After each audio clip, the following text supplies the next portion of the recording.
just around the corner. One more turn, Talladega.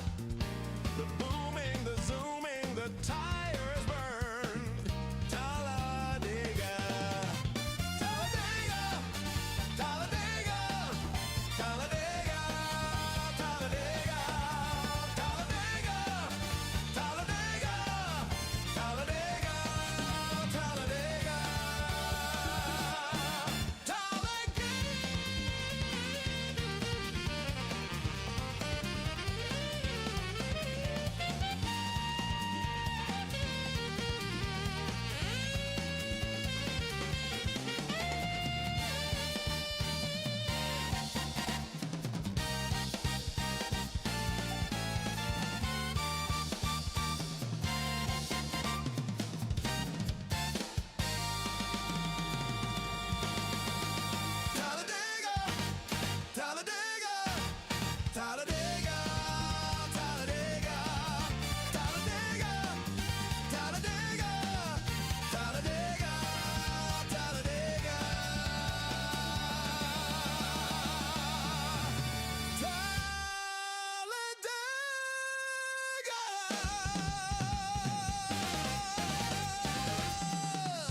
Hello and welcome to the OB Builders Cup Series live from virtual Talladega. I'm Sheldon Atkins, joined in the booth by Joe LaCastro, and down in the production truck pushing all the buttons tonight's going to be Austin Derbyshire. And man, do we have an exciting one for you guys tonight. Just 3 races left of the season. We're coming to the 2.66 mile Superspeedway here in Talladega, Alabama. One of the most historic tracks on the circuit with some of the biggest moments and some of the most chaotic races in NASCAR history. Joe, how you feeling about it tonight? I love it. I love Talladega. You know, there's a reason that they were there. They name the wrecks here at Talladega. They call them the big one. And it's usually, you never know when it's going to hit. It could happen in the middle of the race, could happen the last thing you see. But at some point during the race tonight, there's going to be some carnage, and I'm ready. I'm ready for it. I'm looking forward to seeing it. A little bit of knocking around that sometimes makes a NASCAR race go that much further in my books. A good look at the championship standings. Sean Conklin with a walk-off absolutely clinched the championship weeks ago. 500 points over second place Brandon Pasalacqua, who moves over and takes away the position from Justin Levine last week. Levine falling back to third after 2 absences. Fourth is Patrick Gitter, and Joseph Causey working his way up here in the late stages of the season into a solid 5th place position. But we got cars on the grid right now. We really need to get going. All right. I'll say one thing, man. I'm just excited to get this thing kicked off and underway. We're going to see tonight is about 40 cars packed together, basically pushing the limit of 200 miles per hour.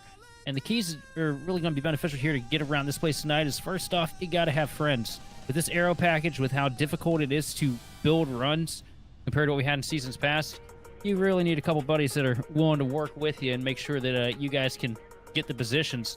It's not going to be a solo sport tonight. Second, you're going to want to try to lead all the laps. It's all about track position here with this package. You want to be up to the front. You're going to want to throw crazy blocks that you wouldn't think of in years past. It's going to be all about defense, but you've got to try and be up at the front and be in the picture if you want a chance to win it, because you're not coming from 15th in the closing laps to get the job done. And finally, you mentioned the big ones a few seconds ago, Joe.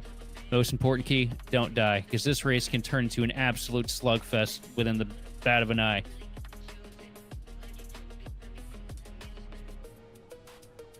Okay, But- well, now let's see who's going to take it away.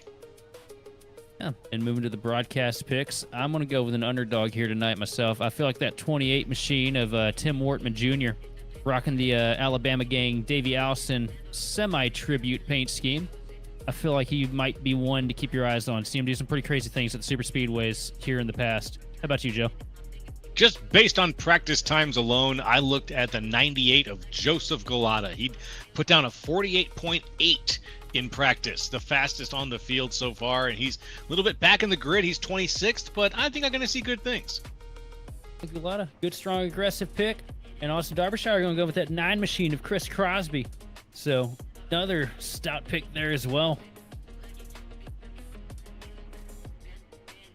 As we take a beautiful look at the sights and sounds here from Talladega Speedway, we're going to pull up that starting grid. And starting tonight on the front of the board, it's going to be the 17 machine of Paul Gallimore. Just outside is going to be the 33 machine of Chris Vinson, with Patrick Gitter rolling off the grid here in third. Fourth, going to Matt DiCiani with Joseph Causey rolling off the grid in fifth. Starting sixth is going to be Bryce Rayner with Brandon Pasalacqua in seventh. Just outside is going to be Chris Davis in the 74 machine, with Jose Medina rolling off in ninth. And running at the top 10, going to be Roger Ears-Pierce. After Roger Ears-Pierce in 11th, it's Paul Brigoli. Then in 12th, it's Greg Carr. 13th, Tim Wortman Jr. 14th, Lou Christian. In 15th, Adam Benefield. 16th, Russell Black.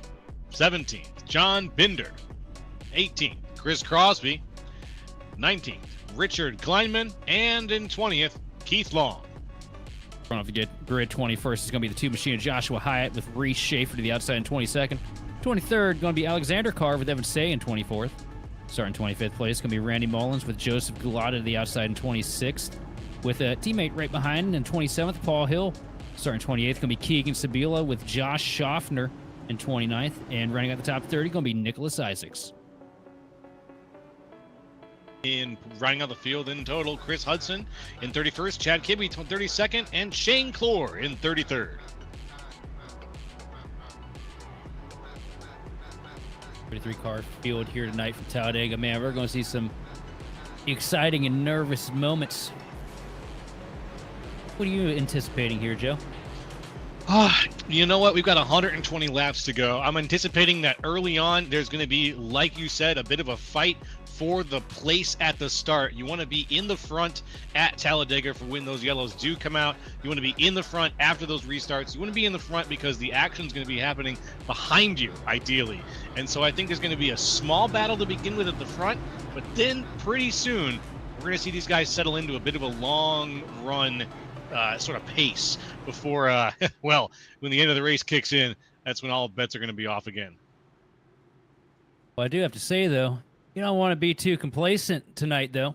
A little bit extra on the line here. Whoever sets the fastest lap on a certain lap, which I'm not at liberty to discuss just yet, only after the lap has officially been passed, somebody's going to walk home $25 richer. So if you're going to want to get that prize tonight, you're going to want to just be on the throttle and standing on it as much as you possibly can to get the most out of that car. Because I'm not going to tell you until pay window opens up. I like that. That adds a little bit of spice to things for sure. So, any drivers who are listening to the broadcast, keep your ears open, but also keep your feet down. As the pace truck makes the descent down pit road, these guys getting ready to slot themselves up into the OB Builder start zone. Paul Gallimore leading a field of 32 hungry drivers behind him. Chris Vincent working that outside lane here. And the flag is out. We are under green and a good clean start here up at the front.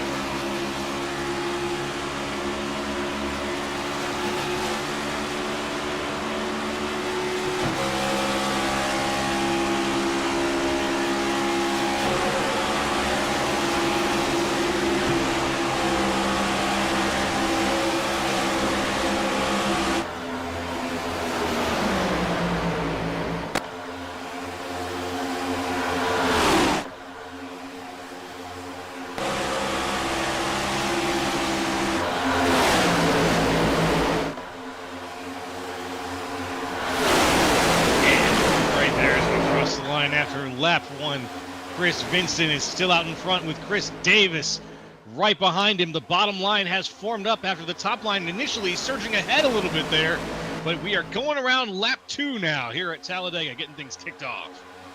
Bottom line starting to build that breakaway that we've been used to seeing with the plate package here this year. Saw it at Daytona, saw it at Talladega earlier in the season. And it looks like it's pretty much raining strong here again, which is going to make it really difficult for these guys on the outside line to get anything done. But the thing that you're going to need if you want that top line to work here tonight is you're going to want a bunch of good, strong cars all tucked in together. Through the travel this time, Chris Vincent going to lead Chris Davis across the line again. Roger Pierce cycles himself up into the third position here on the first couple laps, with Matt DeCiani tucked up his bumper in fourth. So noticing a bit of a festive paint scheme here for the 27 machine of Roger Pierce. This Victory 1 car is looking a little spookier this week than typical. Yeah, good eye on that for sure. It's the season, 'tis the season, and I think he's got the car for it. Some blood splatters and other festive festoonery. Oh, there we go. I like what he did with the hood too. Kind of reminds me of the Looney Tunes tribute that I did for us. Got all the Team Conti, yeah. All the other teams guys actually on the hood of the car, all looking pretty spooked.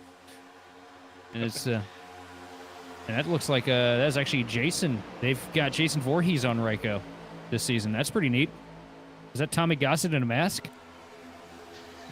What a rare pull. As we watch the top line still struggling to get any speed here. The 21 briefly popping out. That's Patrick Gitter, but he says, nope, I'm going to stay down here. Oh, wrecking in the back there. Big crash. Whoa. Richard Kleinman, he's definitely part of it. And there's Craig. Yeah, there's one of the car's fenders. I think that was... That is a blown motor for Kleinman. That is not going to be serviceable on pit road. That's going to be a night done for him as we look at the 2 machine of Hyatt parked against the inside wall, taking the tow already. Looks like the engine's gone, and the Petty Enterprises painted machine as well. You see Kleinman trying to limp the car around here on the apron to get back to pit road to hopefully service some of the damage. Take a look at what happened here in the Wayback Machine. Watch this right now. Kleinman and Hyatt here. Oh, somebody got hooked from the outside lane, and that is one of the worst positions you can be in. Here with the Superspeedway, it's just getting tagged in the quarter panel. You don't even know what's happening. Next thing you know, you're pointing to the wall. It was the 71 here who gets hit. Let's see. Is it Reese Schaefer? Gets up into the 71. 71 slides up a little bit. Schaefer tries to plug the hole, and as soon as the hole opened, it closed. And Schaefer just gets into the quarter pound, sends that machine around, causing a calamity here on the back straightaway. Oof. Yeah, calamity. That's the word for it. That's what it was. That's what it was. This is what Kleinman sees here. Nothing. And then you're head on, fly directly to the forehead. Whammy. What's worse though is when it's pretty bad, but the worst one is when you get right hooked on the front straightaway. Because somebody up top got bumper hooked down into your quarter panel. You don't even know you're wrecking. You just 1 second everything's good, then there's a jump scare to the wall. Oh man. Yeah, a jump scare to the wall. And then you're a passenger. You got nothing you can do about it. Couldn't even dodge it if you could. You wouldn't have even seen it coming. It's in your blind spot completely.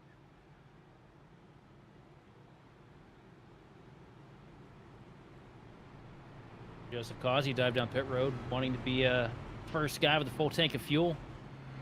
We got a few Brings it taking to that Walt road. Camry down for just a splash of gas to top it off.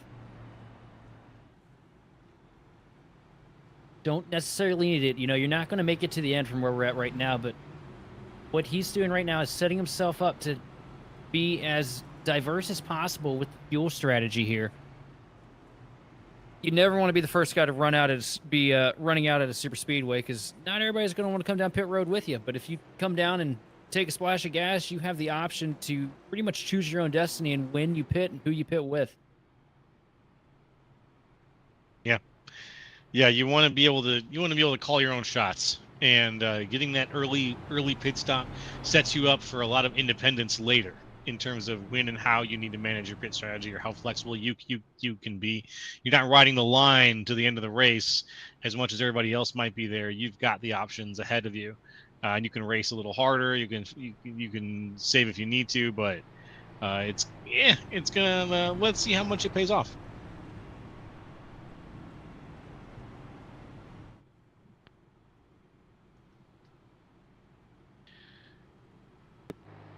This field, work yourself down the back straightaway here at Talladega. Mm-hmm. The cautions may seem long, but they're nowhere near as bad as they were back in the day here at these super speedways. Yeah. Used to get 4 laps under caution here, and the pace speed was, I think, about 10 miles slower. That would have been rough. It was bad, especially when we ended up with the 550 package, where everybody was just bumper hooking each other every 10 seconds. Oh man, and then it becomes a caution fest, I'm sure, at that point. And then it's a 4-lap caution fest. Miserable.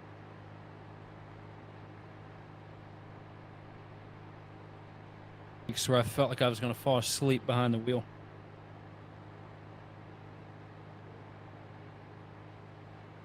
Well, thankfully now we got a little bit more pace out of things here.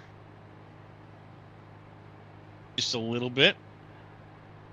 These guys managed to make it about 4 laps, 5 laps, about 4.5 laps before we had that yellow come out. So I'm hoping that, like in some situations, we see these early yellows as just early filters. Get folks out who are just a little bit too, just maybe who aren't quite ready to race tonight, huh? How about that? Or they just get in bad luck situations, like Richard Kleinman. Unfortunately, he just got hooked. At Talladega, I've always found it's never the car that causes the caution that gets taken out of the race. It's always the poor sap that gets roped up into. Yeah. Case in point, I feel like I very rarely finish super speedway races here on iRacing. I can count on 2 hands the amount of times in my 9 years on this service that I've been the cause of caution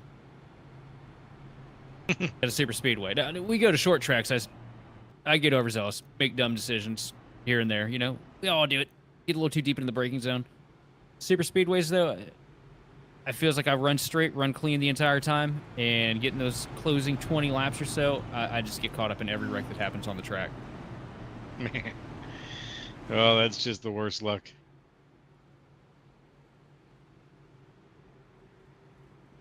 And would be out racing this week, but just not super fond of the package behind the wheel. So Credit goes to these guys. I'm saving it all for Restless Arrow Sunday night.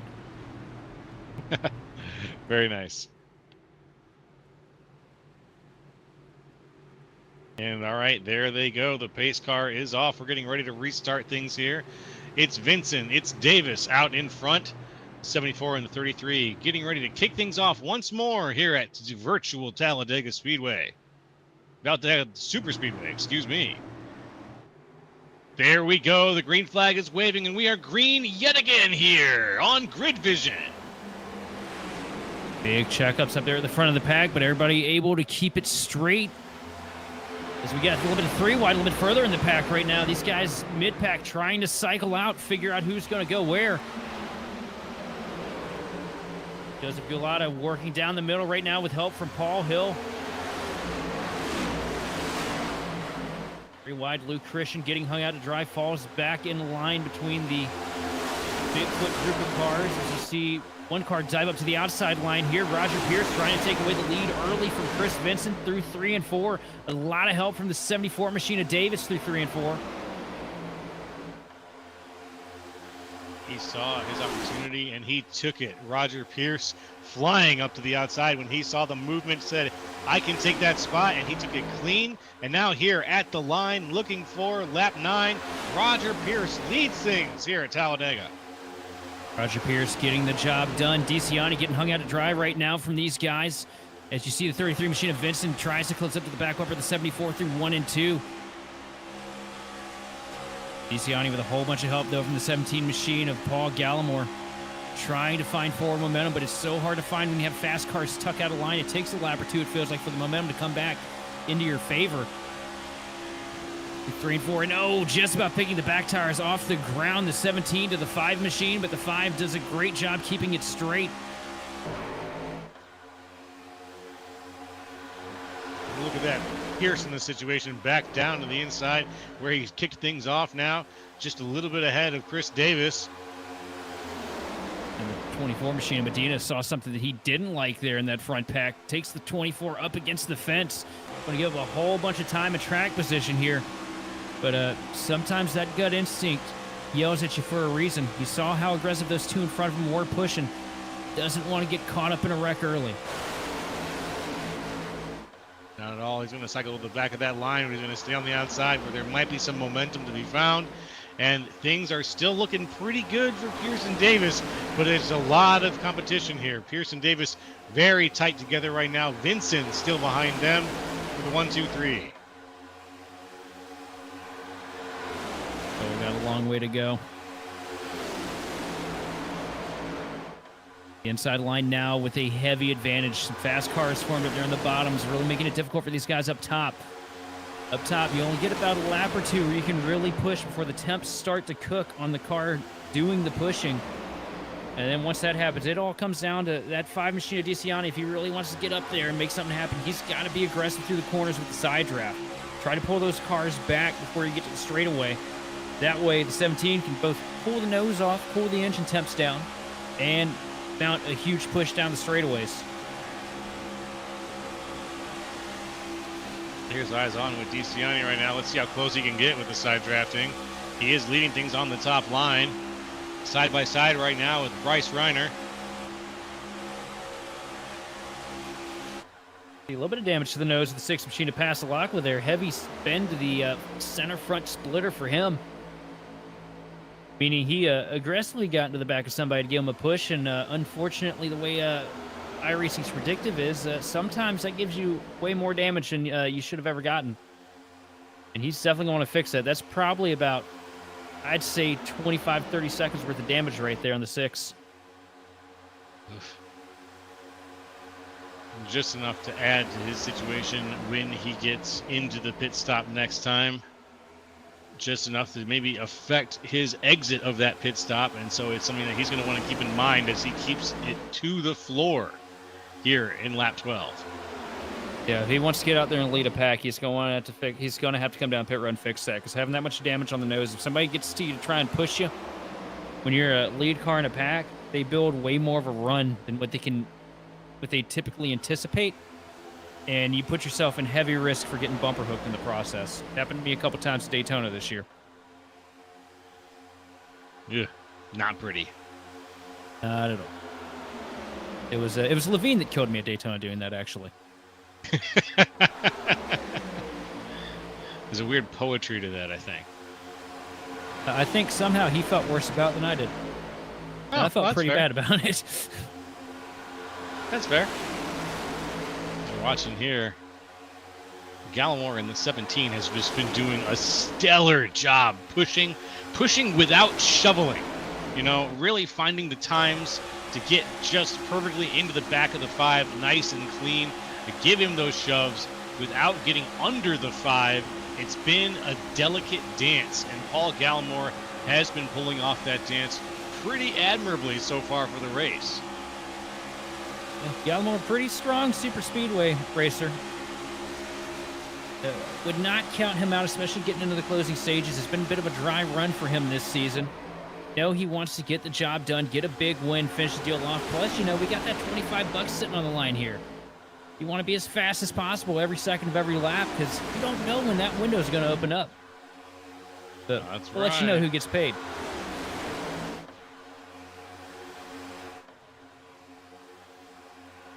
Still floating in the air. We can see here the top 5, though, are on the inside line. The top 4 in this case now, because there is some movement on the top line. The top 4 on the inside line, though, are unchallenged on the outside. That's all the way back to Bryce Reiner. And then it's Brendan Pasalacqua, who is side by side with Matt DeCiani. It looks like DeCiani is falling back a little bit here. Maybe lost a little bit of momentum on the outside. But he's going to be the one who could challenge the current position of Pasalacqua, who's sitting there in 5th. So we are still too wide, almost all the way down the field. I know it's early. It's 15 laps in. It's Talladega, right? Big whoop. But I just got to say, man, how about that 41 machine? Showed up late into the season. Bryce Reiner, I can't say enough about that driver. Didn't have him circled as wasn't doing much of anything. Comes in mid-season, really late. And it's just put together good, solid top 5, top 10 runs everywhere we've gone, whether it's an oval, road course, short track. That 41 Team Conti machine's been looking stout this year, sitting right now in 4th place at Talladega. Kind of makes you wonder where he'd be sitting at in points right now if, he'd shown up and ran the entire season. That's a good point. That's a really good point. And it is a name that we have been calling more and more often as the weeks go on. You make a good point. It would be nice to see. Maybe with future seasons, we'll get a chance to follow Bryce Reiner and see what he's up to and how well he can put together a full season as opposed to a truncated one like we've had here. I do know that all signs are pointing that there will be a season here for the OB Builders Cup Series, which I am looking so forward to because I believe that we are a part of that package deal. Knock on wood. Let me not count the chickens. Yeah. You see the 3 machine Luke Christian tuck out to the back. I do see just that. Maybe he got another whiff of something going on or some bad mojo movement there in the middle of the pack where he was sitting. He smelled what somebody was stepping in, and he's probably suggesting that they clean their shoes. Well, he's doing all right now, though. He's still in the race, even if he is at the back. It's a comfortable place to be. It's a tough place to be, but he has a lot of time for there to be a few shakeups and a lot of time to slowly but surely work his way back up the field. Christian also another one of those strong super speedway racers. As we see a huge run starting to mount up here on the outside line. DeCiani getting a massive shove from the 17 machine of Paul Gallimore, going to clear himself up to 2nd place here through 3 and 4. Will they be able to keep the momentum up on the straightaway, though, as you see the inside line starting to mount a counter charge here through the tri-oval. Right here, if you're Gallimore, this is where you got to be real cautious, pushing through the tri-oval. You need to do it to keep that outside line in tow with the bottom.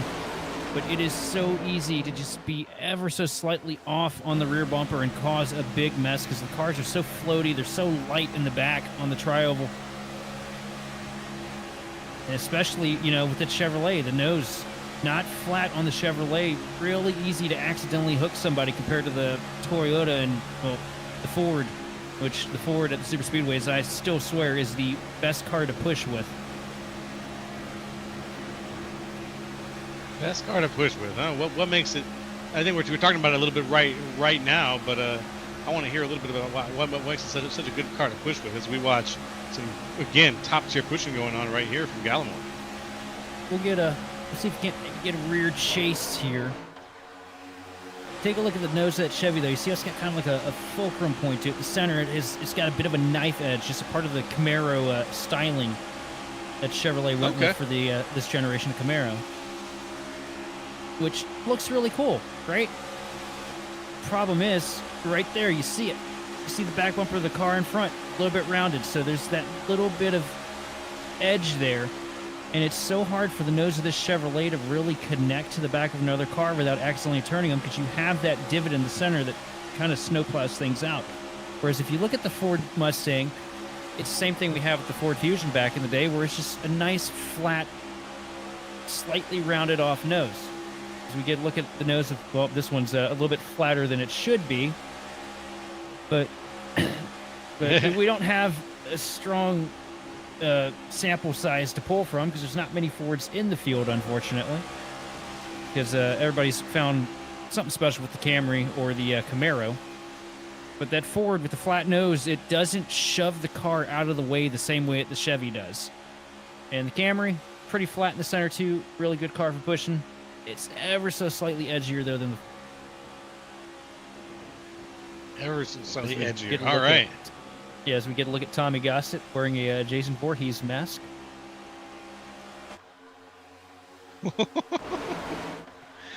Oh man. As we almost could potentially have a new leader in this situation. Look at this. Matt DeCiani now on the outside. Just after we cross the line, he is ahead by a nose for just a split second there.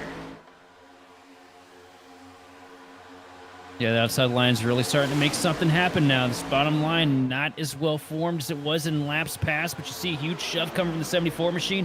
But DeCiani has the tow coming into 3 and 4 as Gallimore practically picks the tires up off on the 5 machine. Huge run for DeCiani. Is he going to stay loyal, though, to the Chevy that's been pushing him, or is he going to try and duck down and take the inside line? He stays up top through the tri-oval. Looks like he's trying to pull Gallimore through. Can he do it, though? Yes, he can. Yes, he does. There he goes. Yep. All right. Down to the inside go DeCiani and Gallimore together. Speaking of great plate racers, look who has carved his way through the pack early. That bright pink machine on the top. You don't have to fix the color settings on your monitor. That is actually Adam Benefield there, running a commemorative paint scheme here for Breast Cancer Awareness Month. But that 83 started pretty deep back in the pack. Here he is now sitting in that outside line, first car in line with a bunch of help from the 54 machine. As you see, Roger Pierce tucks out of the bottom lane to try and take the outside lane. He does not want to follow behind anybody. Not at all, and that's got to be to Benefield's, well, maybe to his benefit in this case. Now the 83 has got someone to push a little bit, to work with, partner up with, and try to make some speed up on the outside line.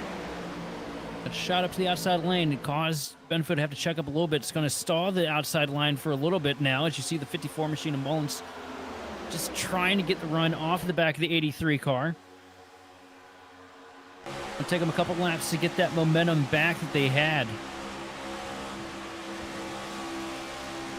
Right now, up at the front of the package is the 5 machine of DeCiani leading Gallimore, Davis, and Vinson in that inside lane.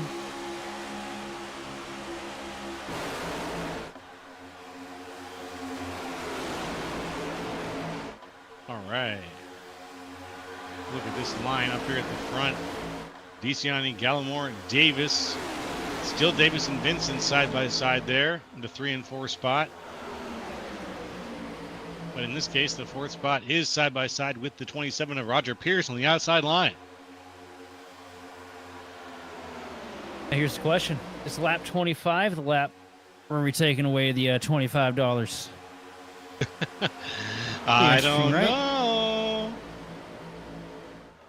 Make all these guys guess about something that's right in plain sight. Oh, Benefield getting loose on the outside line, but saves it. That opens the door for Davis to jump up to the outside. All And start right. trying to push that Toyota Camry of Roger Pierce. And also, it wasn't lap 25, by the way. Just, I think with the problem we saw with Benefield there, though, with that, the reason why that car got loose, a lot of these guys running real trimmed out, low to the ground, I think maybe just caught a bump at the wrong angle.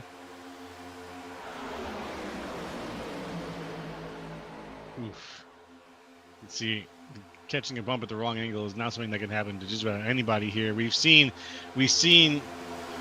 no real self spins yet tonight. The yellow we had was, due to someone getting a little bit of a left hook there. So I don't want to. I'm hoping that we don't run into any situations where the car finds any of those hidden bumps in the road that you were just mentioning. Now, if there's a track where it's going to happen, it's going to be Talladega. Daytona a little bit smoother than this iteration of Talladega when it comes to track surface. That outside line, I've seen a lot of cars snap up top throughout the years just because you're carrying so much more load because you're way more in the throttle on the top, which means that car is getting pulled closer to the racetrack, and it's caused some pretty big crashes throughout the years. Well, let's At the front, hopefully not Chris have- Davis, currently a race leader in the 74 machine.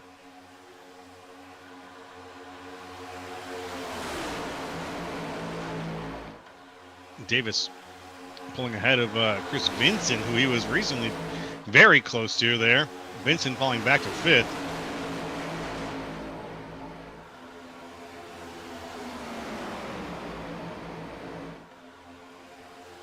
A lot of switching going on up here at the front so far. We've had a few different leaders of the race so far tonight. We're only on lap 28. I think we've had 4 different leaders. As we're going through now, 27 of Roger Pierce still on the outside line, getting that push from Benefield, trying to see if the two of them working together can get up any further. Benefield just really laying it on thick right now, or so he was as we get into the trial here. He was very close, but it looks like, yep, another person has, on the outside there, has kind of smelled the blood in the water and is going to fall back now. Didn't quite catch the number there on the outside, but here at the front, it's still Roger Pierce and Benefield.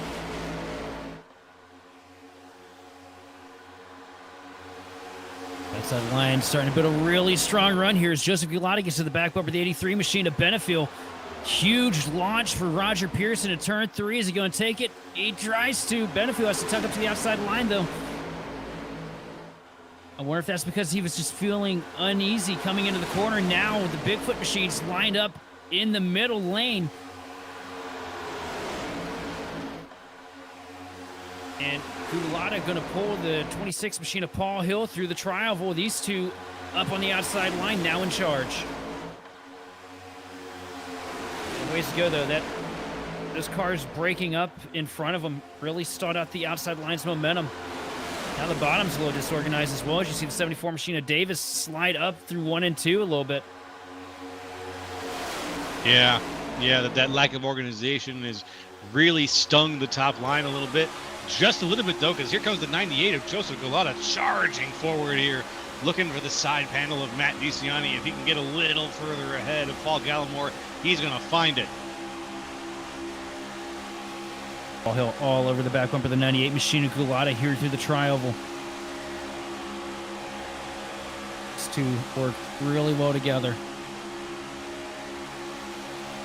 They basically followed each other through the pack together. Huge run for the 98 machine of Gulati coming into turn 1 to the outside of the 74 of Davis. Another big shot from the 26, trying to propel the momentum to get close. A little bit off center. The 98 almost loses it down into the door of the 74 machine, but gathers it back up on the back straightaway. way to be. Good moves there. That check up on the outside lane, that allows the bottom line to prevail. As you see the 74 machine of Davis trying to lead both lanes, breaking the air up between both of them.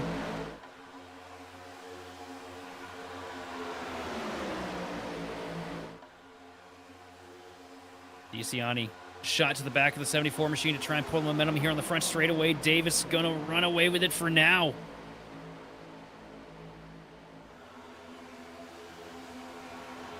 You see what Davis is doing right there, how he's off center through the corner. What he's trying to do is he's trying to allow that 5 machine of DeCiani to have all the room that he needs to get air to the radiator on that 5 machine so he can give him a huge shot down the back straightaway. Knows at this point in the run that 5 is probably overheating or at least close to overheating. So every second of clean air is a lifesaver for DeCiani. As you see Davis now giving a huge gap to the inside lane, but that, be careful with that though, because he's kind of starting to pull the top line as well doing that. You don't want to be side by side here for the lead.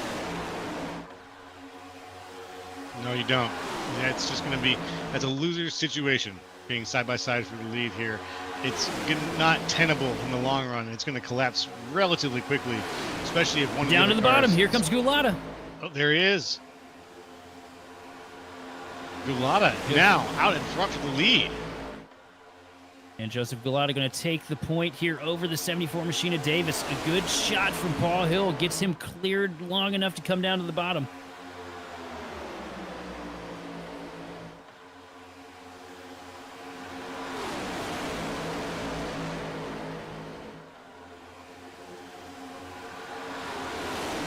Lap 33, we're at Talladega, the Double Dale. That might be the number, right? The Double Dale. Yep, the 33. Up there on the outside, I believe, right? A track that was dominated by Earnhardt. You'd think number 3 across the board would be it, but no, it's not. We have a little bit of contact here in the pack. The 26 machine gets shot up the hill by the 33 of Vincent.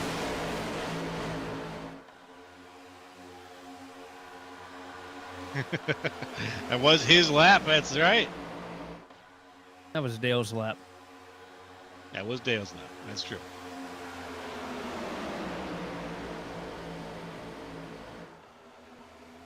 Here comes the 26 back up. Paul Hill up 20 places from where he kicked things off tonight.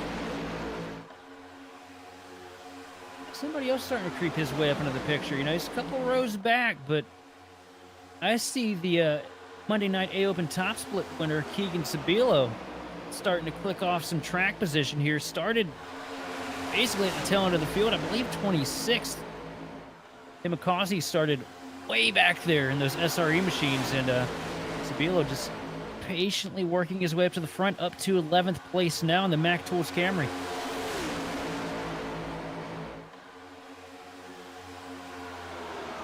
Look at the lead of the outside line right now. The 26 machine of Paul Hill started this thing off 27th, sitting there right now in 5th place.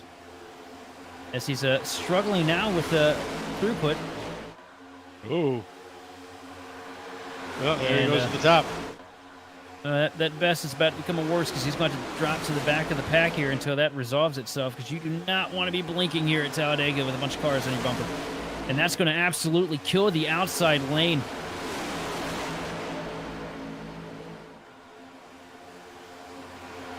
Yeah, oof, that's really rough. As we work through 1 and 2 down the back straightaway here, Joseph Gulata up at the front of the pack over Chris Davis and DeCiani, your top 3.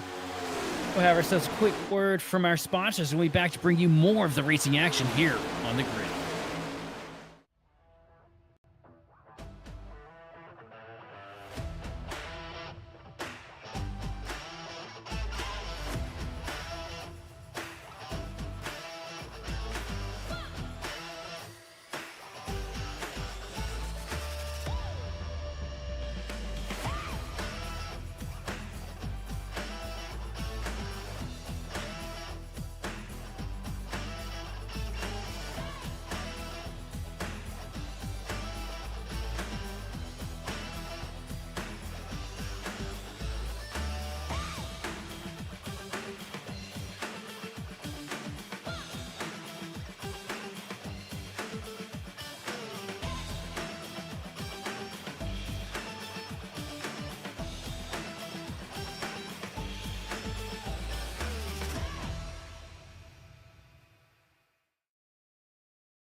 Racing isn't easy, but experiencing it is. iRacing puts you in the driver's seat with the industry's leading sim racing game. Drive on laser scan replicas of the greatest racing circuits from around the world. Go head-to-head against other drivers chosen by skill-based matchmaking to ensure competitive racing at every level. Compete across all your favorite series. In officially licensed cars, engineered to deliver the most accurate driving experience possible.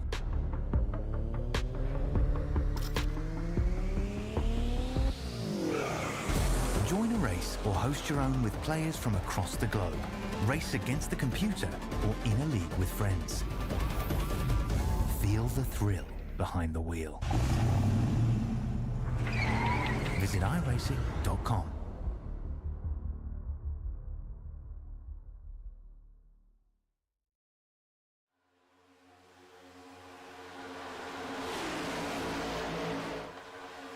And welcome back to the OE Builders Cup Series here on Grid Vision.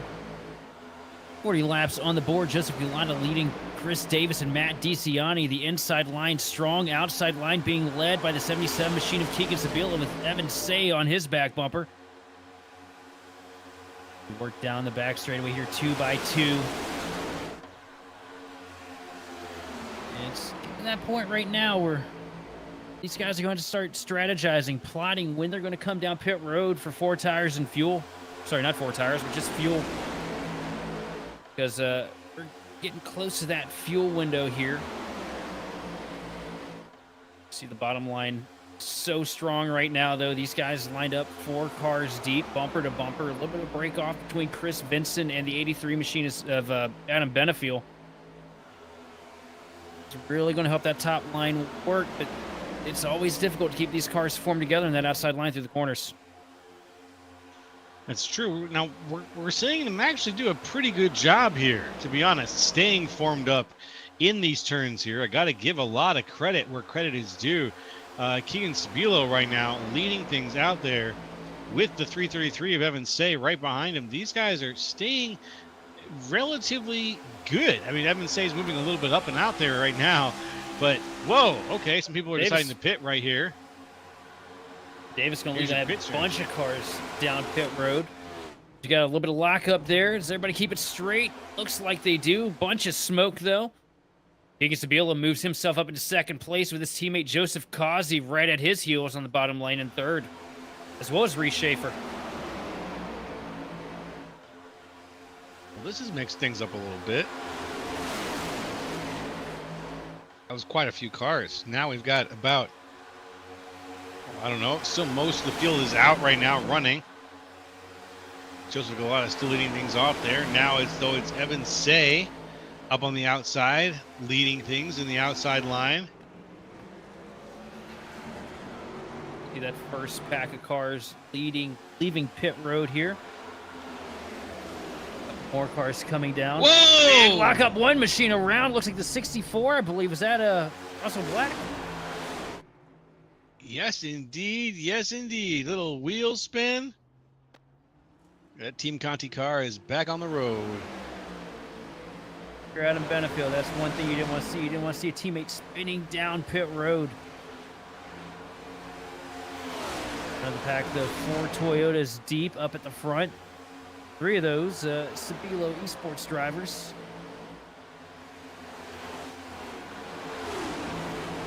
And that right there, that trio, that could be a deadly combination here.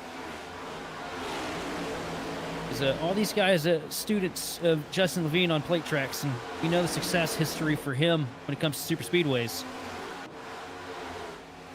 See a bunch more cars dive down pit road. Brandon Paslock with Chris Crosby, the 50 machine of Schaffner, as well as Mullins and a handful of others.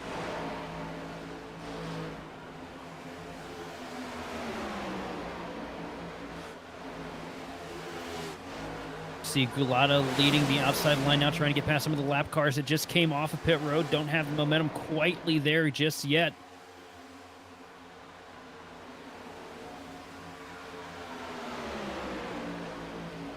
That inside line, you got the one machine. I believe is Nicholas Isaacs. Slaka leading the second charge out of pit road.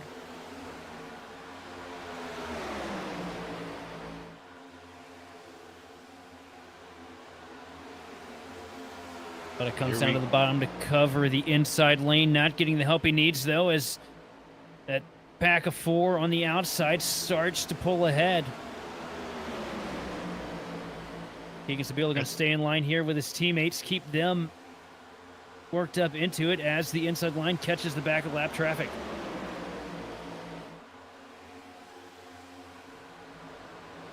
Back straightaway, is it lap 45? Is that the magic number, Joe? I don't know. Got to look at the envelope I've got here and check and see.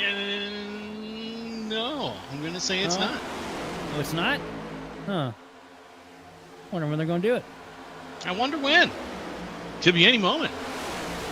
Could be 46. Couldn't tell you. I don't even know where we're at. This is Atlanta, right?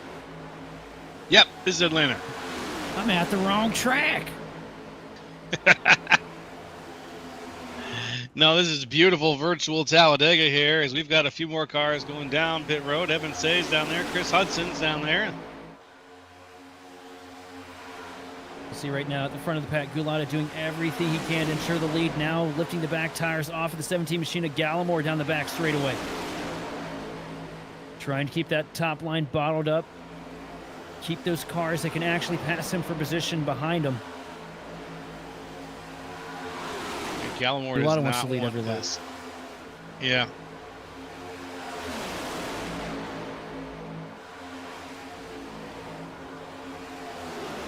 Going up to the outside line now, accepting a push from the 77 machinist Sabilo. Does he clear himself here? I think he's gonna do it. Watch for I it. don't know. Might be a smart idea for him to keep these cars that he knows are going to have to pit with him in line. Oh, almost contact. Sabilo goes up to the outside line, and he's going to get hung out to dry from his teammates. Just didn't merge in time. Here comes the 27 machine of Roger Pierce, giving a big shove to the back of the 77 machine through 3 and 4. Now Sabilo, your race leader here at Talladega. Ooh, he went a little far down there. And down pit road. They all come down pit road. Oh, don't lock him up, buddy. Keeps it straight. Whoa. That was Chad Kibbe came screaming down through the middle of everybody there. You know, it was sketchy, but everybody kept it pointing in the right direction as long as there's no penalties. Be a good break for this pack as we look at the first car on the strategy now, the 9 machine of Chris Crosby. I don't see any penalties right now. Guys will likely inherit the lead. Gulata down off the jack, leaving pit road now, leading Reese Schaefer, being led by Chad Kibbe.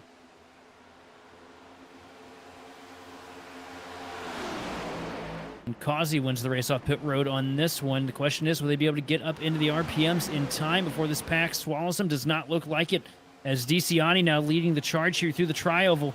And they're going to be passing him here in 1 and 2. Sorry, in the center of 1 and 2. Dang, I was completely wrong.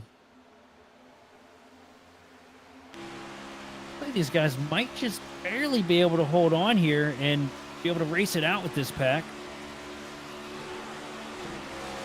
No contest. It's impressive.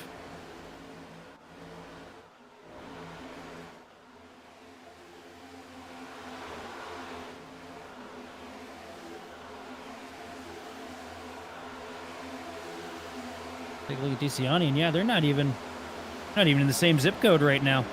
But Joseph Causey inheriting the race lead on pit road here as he gets a huge shot from the 98 machine of Gulata. Gulata takes the peek to the outside, pulls a side draft, a little bit of contact. Causey shuts the door through 1 and 2.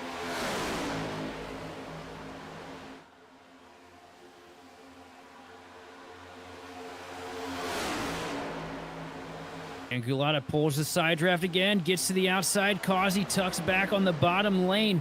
Gulata cycles back up to the point.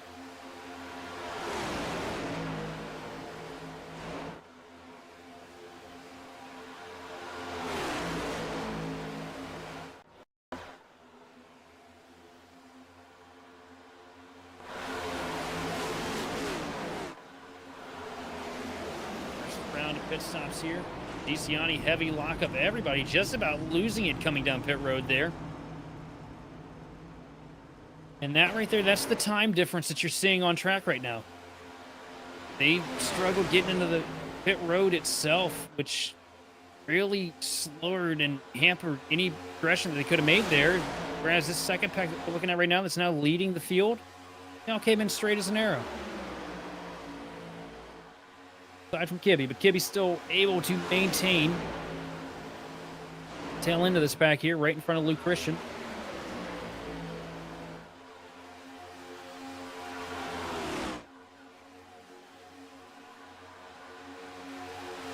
Mark down the front straightaway. That is your first through 7th place cars. That second pack right about a quarter of a straightaway behind. That is the rest of them. To look at the 8th place machine of Matt DeCiani leading Davis. DeCiani leading room to the bottom of the track for the 74 machine to cool with the nose.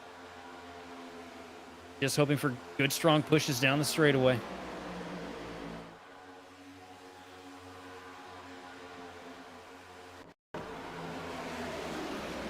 The second group here. This is the group that was led by Sabilo. Give me a bit of a lockup, but kept the thing pointing in the right direction, so doesn't really lose a whole lot of time. Just lucky to not get bopped with speeding. 45 machine.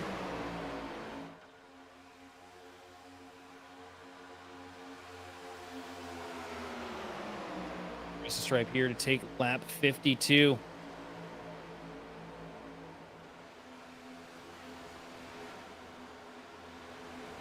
Devada leading the pack. Matt DeCiani leading the second pack. And everybody just single file right now. Everybody trying to make up time from pit road. Try and close in this pack to race it out. You see a really good push getting thrown to the back of the 5 machine, starting back with the 21 to get her. Gives a huge shot to the 74 down the back straightaway to try and get these guys going.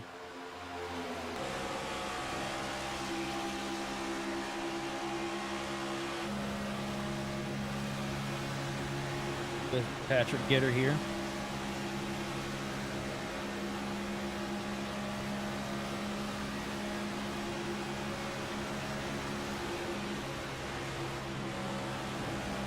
Looks like they might be closing a little bit here.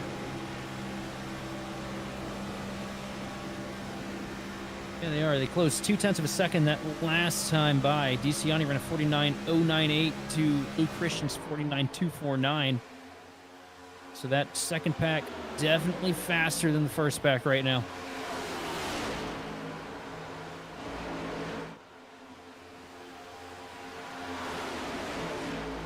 See your leaders get by the 64 machine of Russell Black to put him a lap down after his unfortunate slide earlier.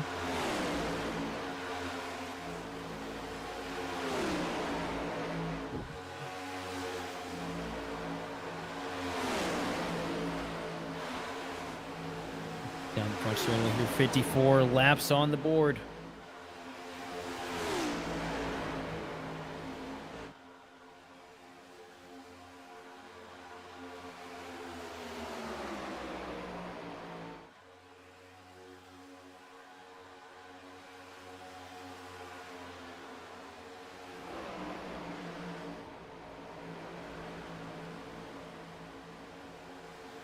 See right now, everybody just kind of separated.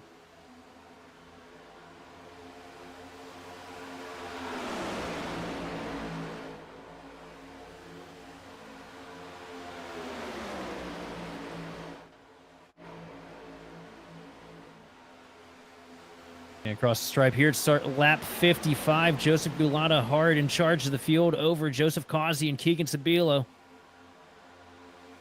Single file run up here at the front. That second pack starting to close, though. These guys are clicking together some really good lap times.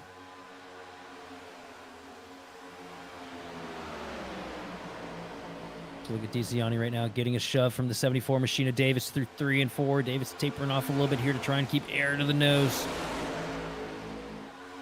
These guys trying to do everything they can to get back up into the front to get the opportunity to race for a win here from Talladega.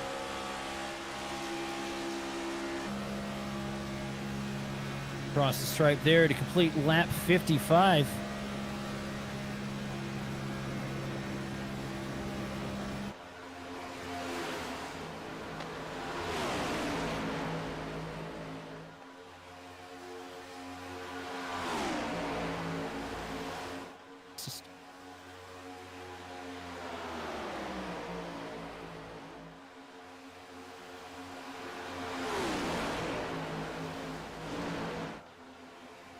Down through 3 and 4, Joseph Gulata in charge of the pack.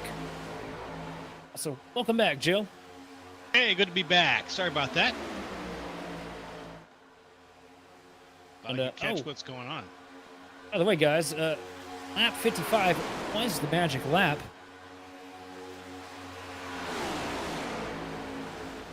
So bear with us here for a moment as we figure out who it is that's going to be taking home the $25.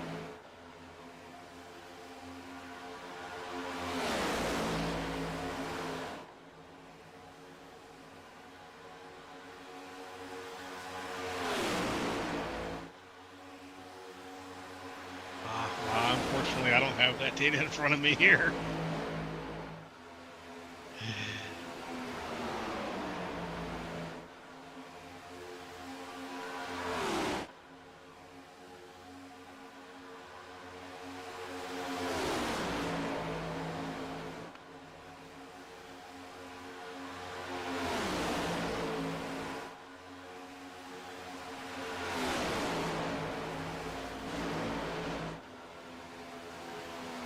All right, sounds like the fastest lap there around that lap 55 was a 48.43 as done by Chris Hudson. Oh, look at that.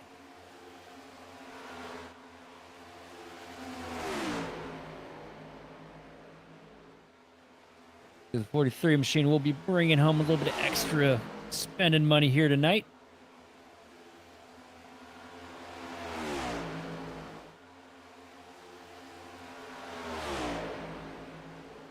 Look at Chris Hudson right now, just all over the back bumper of the 333 machine of FNC.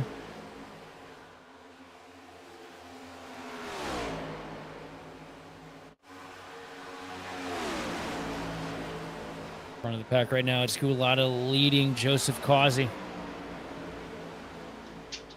And these guys just staying single file right now. Know they got a lot of race to go. There's no point in getting balled up and getting side by side. That's right. We're only halfway there. Living on a prayer?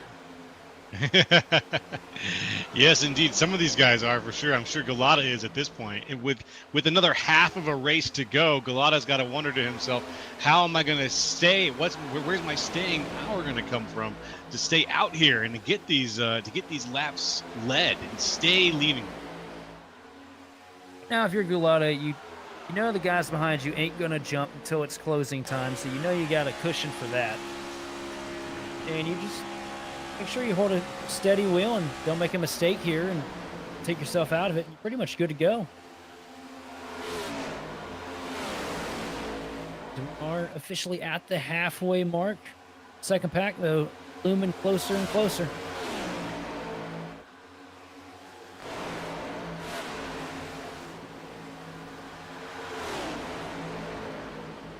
And we're getting there very soon. Very soon we'll be seeing, what is it? Probably another round of, not very soon, probably another 20 laps. We'll see another round of pit stops here. Oh, we got Chris Hudson heading down, though, the 43. Oh, Ooh! sideways into the pit wall for the 43 machine.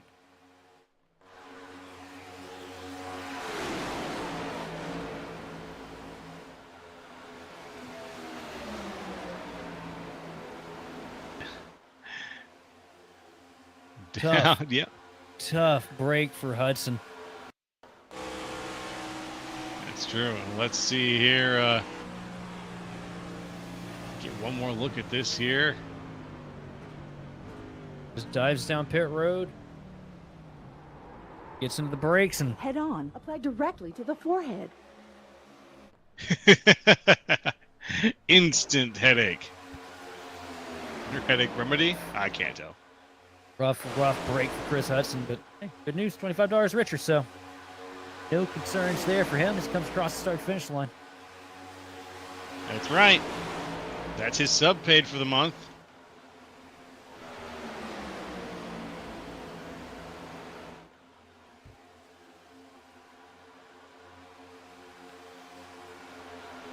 Now 62 laps on the board. Everything getting pretty calm here from Talladega. These guys try to chase each other. I think right now would be a good time to turn up those headsets and listen to what 16,830 cumulative horsepower sounds like from Talladega.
Welcome back here to Talladega. Race still in the hands of the 98 machine of Joseph Gulata as Joseph Thomas is pushing him around the track. The open top split winner, Keegan Sabila, holding on to a strong third place with Reese Schaefer and Paul Hill running at the top 5. And that front pack start to get more and more out of touch from these guys in that second pack. They were closing a lot earlier, but just does not look like they're doing as good a job keeping formed as they need to, as you see DeCiani and Chris Davis swap positions there. And that right there is basically just the last-ditch effort of, man, we're bleeding time. Maybe if we switch, I put you in the front and I ride here in second, maybe we can make something happen. Right now, it looks like any attempt right now is futile, as we see Reese Schaefer starting to blink out now. That could cost him. This could cost him. If the server decides that Reese Schaefer is done, we could see him getting put up on the bricks before his time, I would say here. He's had such a good run.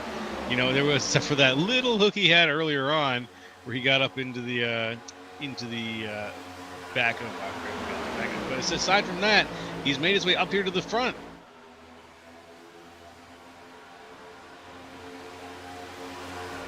It was a Kleinman that he got involved with earlier.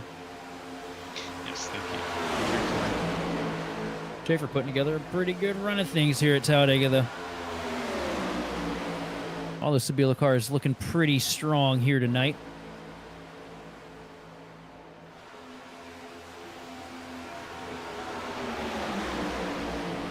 Joseph Gulata right now, though, leading the pack.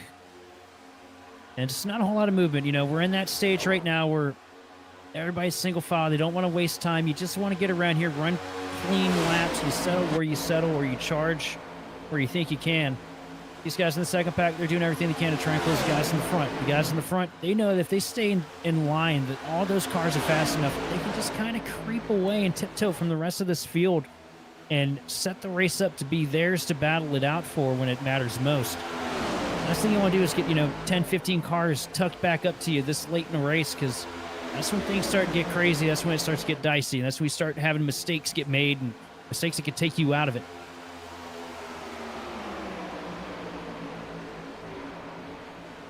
And in terms of cars that could be passed for position right now, it's Luke Christian at the end of that 7-car stretch at the front that are racing for position right now. As we go through and look at a few of the guys who are up there, we see the 18. That's who is the 18? He's a little further. Oh, we're looking for a little further back. Excuse me. That's Alex Carr. We're looking back in a 20th position now at this pack here that is trying to work their way up. It's the pack. It's the third pack that's running right now, being led by Chris Vincent, who was previously pretty far up in the race position and now finds himself working around 17th position, down 15 positions from where he started things. He was in first place for a little while during this race, and we can see here that he cycled back at one point and ended up all the way back in 31st before now racing around 17th, where he's currently holding things off. Big issues here in the second pack, though. Chris Crosby and a handful of others just opting to give up on the status quo here, knowing that they're not getting anywhere. Made a run up to the outside line to try and get to the front of the pack and maybe take it over to see if they could do any better, but all it's going to do is slow this pack down now, and now they're pretty much out to the woodshed here at Talladega. Yeah, they need to stack this accordion back up, squeeze it a little bit, and get back into a groove. You can see that's kind of what's happening here. And if they can get back into a groove, they can get some speed back, but they just burned off a lot of that, rocket fuel they had going. And that's just going to take a little bit more driving discipline to get back up into the pack. Yeah, your front set 7 drivers all separated by 0.5 of a second. It's 0.5 of a second from Luke Christian, the last car in that first pack, to your race leader, Joseph Bulata. Right now, it is 7 seconds back from your race leader for Chris Davis leading this second pack. And it's going to be 8 seconds when they come to the line this time because they are still losing time. And if you look just behind Sorry, it's down to 9 already. Yeah, if you look just behind this pack of the lead cars as well, you can see it's Evan Say, I believe, who's tucked in there behind, along with Russell Black. Nice to see the culprit for why these guys are losing so much time. I don't know if they've noticed it on the track yet, but that third car in line, Patrick Gitter, when they hooked up, started trying to make something happen here, the nose on that 21 machine was perfectly clean. Now, looks like a pug in the front. And that third car, that's a critical car here in the pack. Having a little bit of damage to the nose of that machine is really going to be problematic because they can't really dig out of that hole. That's true. We got a good camera angle here on the damage. You can see. Oh, man. It looks like a prize fighter just got decked right on the schnoz. It's like Owen Wilson. Yeah, yeah. Got very strong energy. Wow. And I got a good wow feeling, is though. right. That's probably what's checking these guys up a little more than they were intended to have. Yeah, you're probably onto something. I would be willing to see it. Ooh, Shaper drops back now. So something happened to Causey. Causey is Blink. disconnected. Oh, he's out. Yeah, he's gone. What? Chosen. And then immediately ripped up. That's unfortunate. See what happened there to Joe, because I can't imagine any reason he'd duck out running in the top 3 here at Talladega. Right? No kidding. Well, that's the second Joe tonight with connection issues, unfortunately. But this one was way more important. Connection. I think something must have been happening behind the scenes for Joseph Causey, because he blew an engine. He's pushing the 98 machine. Yeah, you see him right up here to the back bumper. We're not going to see the temps on the screen, but right there, a cloud of smoke, the 88 machine down to the apron.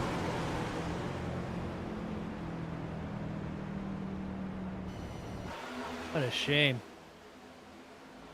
Wow, and that was just a matter of not getting enough air to the front of the car. Yeah, being tucked in too much. Too aggressive push. You do it, enough times to get the temps up in the red. it could randomly fail on you. And that's what we see there for the 88 machine. That moves Keegan Sabila up in second place. That unfortunately hurt Schaefer, though, because he was right on the back bumper, and he's going to fall back. He fell back a whole bunch of spots there.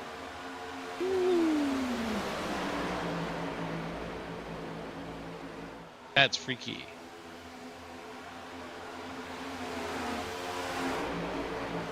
Now let's see if Shaver can make his way past the two lap cars to get back to the actual pack proper.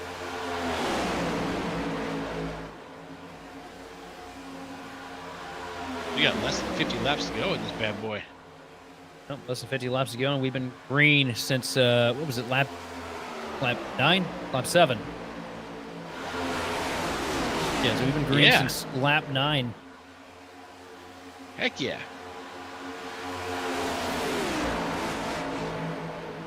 Thing I love about the OB Builders Cup, man, these guys, they put together incredible races week in and week out. Truly they do. And this is a perfect example of it right here. You can see Talladega has become still a competitive race, even though we've got all these different packs now, very spread out. The packs are racing together in many cases, and they're trying to make up time. In many cases, like, there's a lot of discipline still here on display. Second pack across the line, led by the 74 machine of Chris Davis. Chris Davis runs a 49.610. Reese Schaefer, though, runs a 49 flat as the last car in the first pack, indicating that first pack is still way better than the second. And you see right now, they're trying to tuck out, trying to make something happen against the 21 machine of Gitter, but nobody goes with them. In the back of this pack goes the 41 machine of Reiner. It was a worthy effort.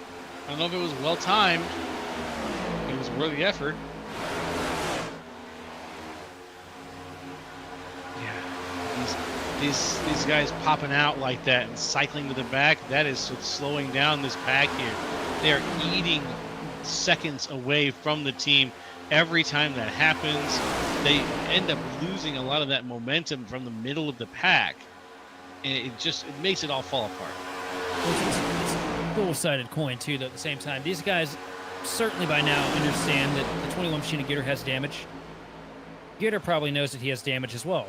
You can see it. Your spotter tells you about it. The thing is, if Gitter tucks out, there's a strong possibility that 21 machine gets to the back of the pack and isn't able to hold the draft. So he, he's got no option. He's got to stay here as long as he possibly can.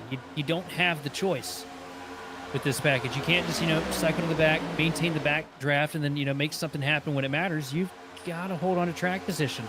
And with a little bit of damage to the nose like Gitter has, he doesn't have the confidence if that car will be able to make something happen when it matters most. Problem is, though, these guys behind know that they're losing a little bit of time because of that, want to get a faster car in the third position. But in order to do that, they're going to find a way to cycle out the 21 machine, and Gitter doesn't want to be cycled out. So that's why we keep ending up with these guys, trying to make moves, trying to make something happen.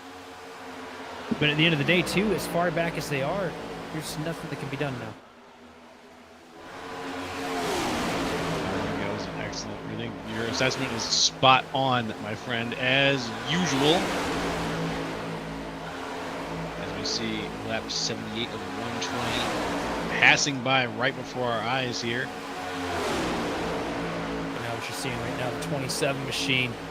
Roger Pierce led laps early here tonight, was running in the top 5 the majority of the first half of this race. But right now, he's just a victim of the fact that he didn't have any teammates here tonight.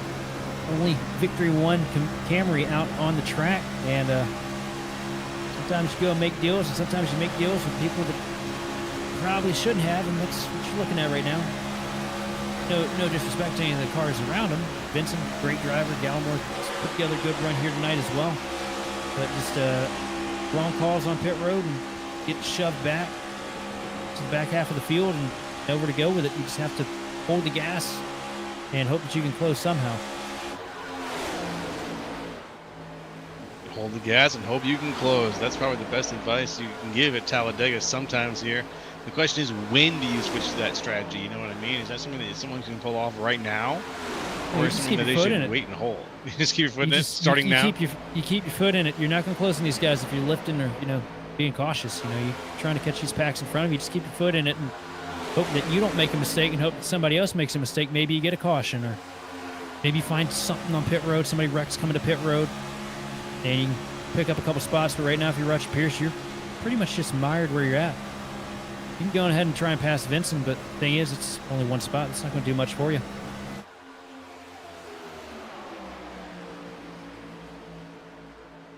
There he goes across the line. Oop, some more pit And- stops here.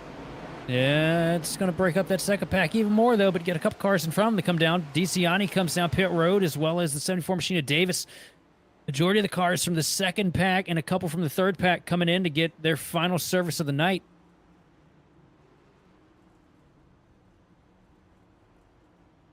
And here they come.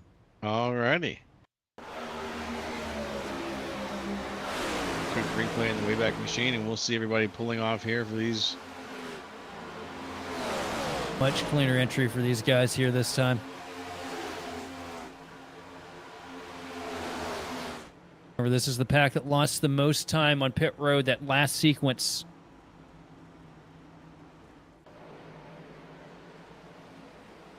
They don't want a repeat of that. That's the leaders going by them there. That train of cars you just saw was the leaders putting these guys a lap down and putting a huge margin on them, too. Once you fall into a little bit of hole here with time at Talladega, it quickly expands. Oof. And everybody's so spread out right now, too. Yeah. This is really going to make it difficult for these guys to build a run to maybe close in any kind of a gap here.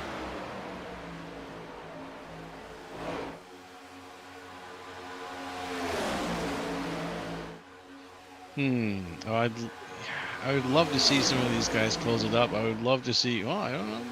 Maybe I wouldn't love to see a yellow, obviously, but I kind of maybe would at this point. Want to see things shake it up. How do you feel about that? Is this a situation where you'd want to see a yellow come out and everybody gets lined up again, or are you kind of happy with how things are flowing, where we've got this sort of freeform strategy and multiple groups going at the same time? I've always loved seeing strategy actually play out at Talladega and not have that hamper of a stupid accident happening that shouldn't have happened midway through the race and everybody's single foul. But on the flip side too, if you're mired back there in traffic, some of these guys might try to make something happen so they can get a caution. It's unfortunate, but it's very common at super speedways. I've seen it pretty much every official race I've been in at Daytona or Talladega.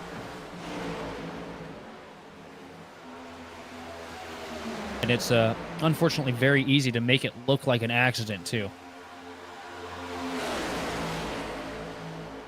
Yeah, it's true. Make it look like an accident. Make it look. Whoops, man, I didn't mean to bumper hook you. Oops. My bad. Real sinister right there. Let's look at the pit stop here for the third pack, led by Roger Pierce. Good clean entries, and there's a caution. Oh, wonder what happened.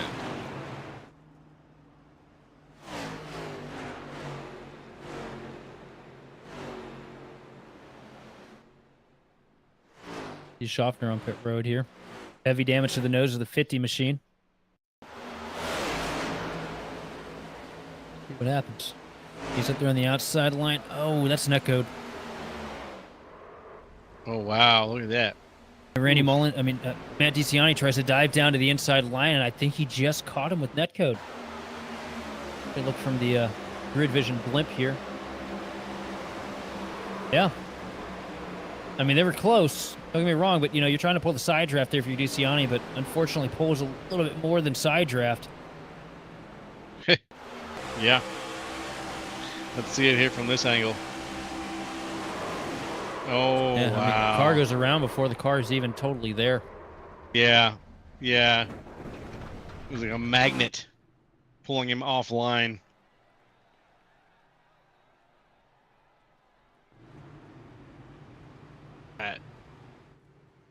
This Or is also like, Joe's fault for bringing up cautions, by the way. Oh, So oh, right. Bring it on. if you want to send your hate mail, be sure to send it to Joe Locastro. You can find him in the Grid Vision Discord. Ah, And also, well, no, we won't say it that way, but 85 laps on the board under our second caution of the evening, and we're going to send it to a darn commercial. We'll be back to bring you more of the racing.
Racing isn't easy, but experiencing it is.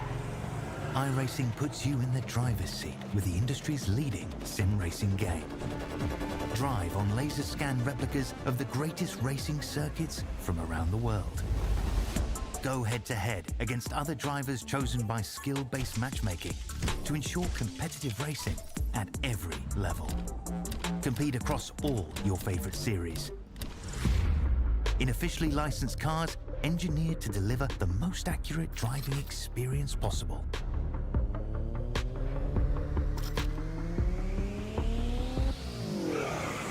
Join a race or host your own with players from across the globe. Race against the computer or in a league with friends. Feel the thrill behind the wheel. Visit iRacing.com.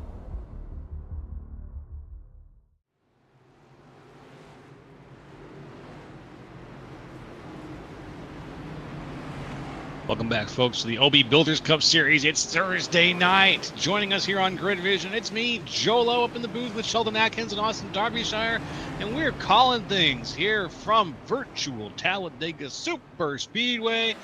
Right now, as you might know, we're going around after a little yellow came out, and we saw a little bit of a spin situation. But now we are back about ready to go green. It looks like some cars are playing catch up here. Got Randy Mullins, most of the field trying to play catch up here. From 8 back to 24. As the lights are off yet again here, we've got Keegan Sabilo and Joseph Galata out there in the front, leading things off. Galata on the outside, Sabilo on the inside. Galata has been putting on a bit of a show here for the time that we've been green. He's been leading the race for a pretty good majority of it, I'd say, at this point. I haven't done the math on that, but he's been very, very good out in front. We've seen a few early on. We saw some leads changing here and there, but now we've got Galata out, and he's looking good.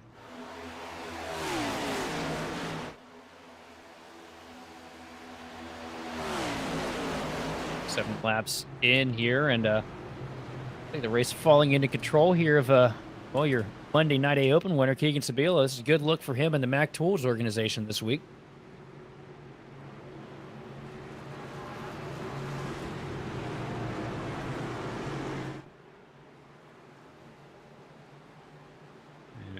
Pack is almost caught up here, looking all right. Take it away, Sheldon. And into the OB Builders restart zone. Green flag is out. Keegan Sabilo getting through the gears nice and clean here. Great jump to the outside lane. But he get too well of a jump. No, he doesn't. Gulata's going to duck back down into the inside lane right behind him. Through 1 and 2, Keegan Sabilo leads the pack. Grisham trying to mount a fight on the outside lane, but it's not really going to go anywhere. Has nobody to help him right now in that 3 machine. Luckily finds a hole to tuck into here on the back straightaway. As Randy Mullins peeks out with DeCiani in tow.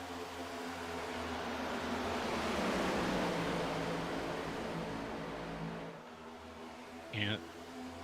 That 54 of Randy Mullins looks like he's back a little further, but he's in 8th place right now.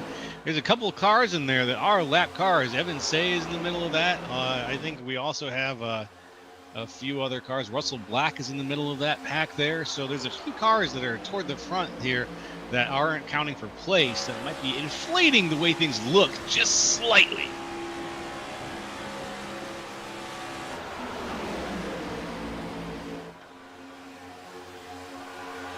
They leaving the outside line now. Randy Mullins has 7th and 8th position right now, trying to work themselves past a couple of these lap machines to get up here to maybe make a charge for the lead. But not enough cars. DeCiani trying everything he can at 3rd car in line to push both of them, but it's not getting them anything right now.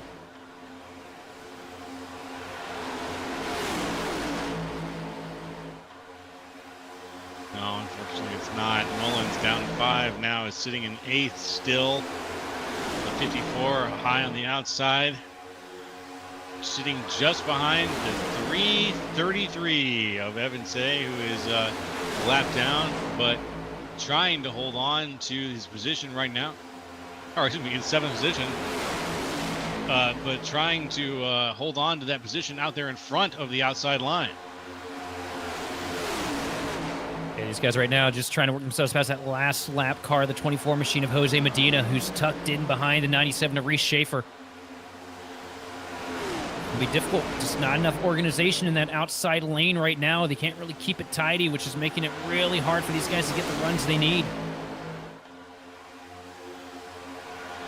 And huge loss in time there through 3 and 4. The 54 machine of Mullins not able to tuck up to the back bumper.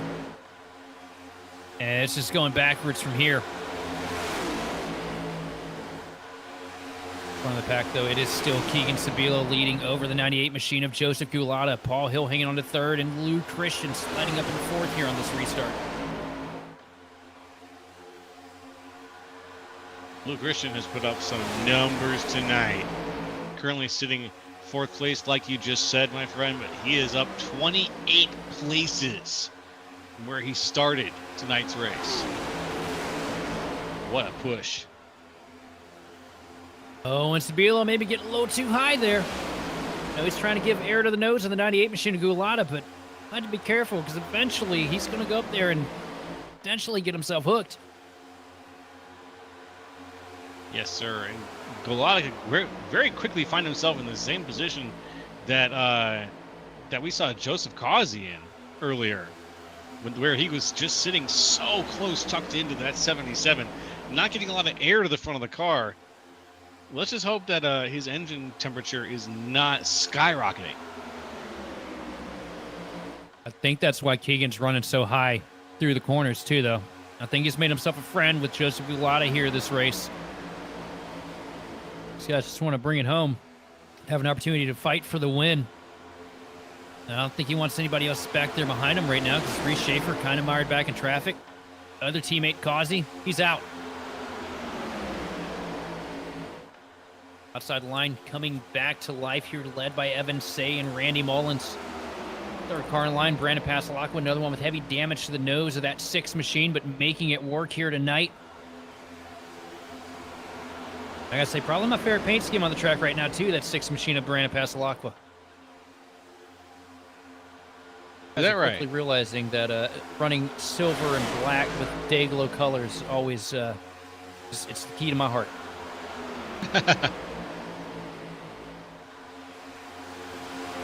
Well, it's looking very sharp right now, I must say.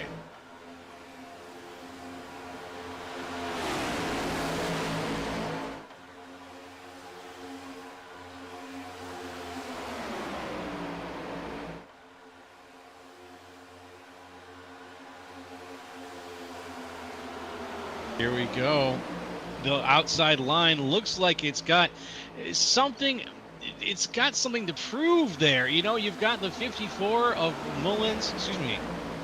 The 54 of Mullins still just trying his best to push, but they just can't quite get the speed. There's only about 6 cars in that outside line and about 7 or 8 cars in the inside line they've got to make up time with. If they don't get that side draft, they're never going to make up places. And like you said, you've mentioned it multiple times here, Sheldon, they've got to get that side draft to make up those places, and I'm just not seeing it right now. The way the side draft works, too, is basically the goal with it is you're trying to pull back the car to, whichever corner it is, trying to break them up from the car in front of them, stall the momentum of the entire lane as a whole. As you see right now, they go 3 wide further in the pack. Evan Say getting swallowed up by the rest of the field here. Rough spot for the 333 machine to be in. But basically what you're trying to do with that side draft, you're trying to break up those 2 cars that are in tandem on the bottom line if you're these guys on the outside line. Trying to slow them up and just carry your own momentum to pull yourself by. It's not something that just makes the car faster out of nowhere. Really just slowing down the cars around you. Yeah, just kind of pulling back on the cars around you. As we see Keith Long fall back a little bit, out of position to put himself back at the end of the line a little bit. See Roger Pierce desperately trying to carve himself back to the front of the pack. Just a victim of circumstances here tonight at Talladega as far as strategy fell. Lost a whole bunch of time. And learning real quick how difficult it is to make it back up with the current state of the Superspeedways here in the next-gen car. You saw him. He was all over the back bumper of the 28 machine of Wortman, pushing the bumper cover in just about.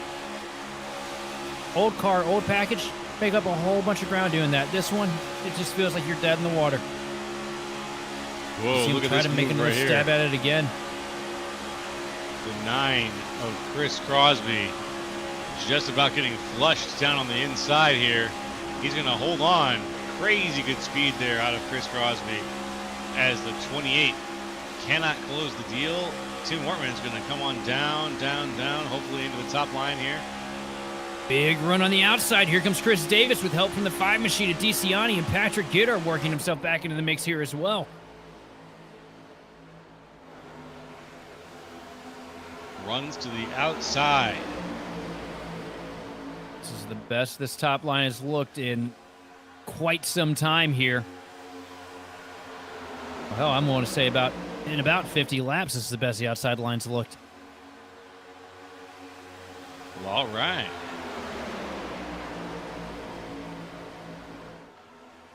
And they're getting a little closer to the front now, bit by bit by bit.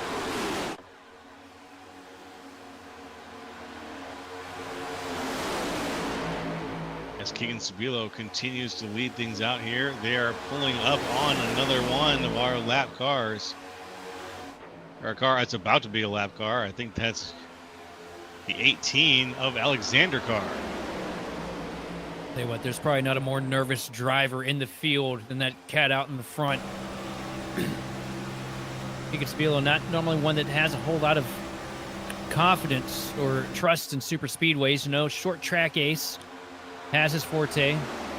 Not super fond of the 1.5 miles, but makes do at them. And super speedways, he's mentioned before that he kind of feels like a fish out of water.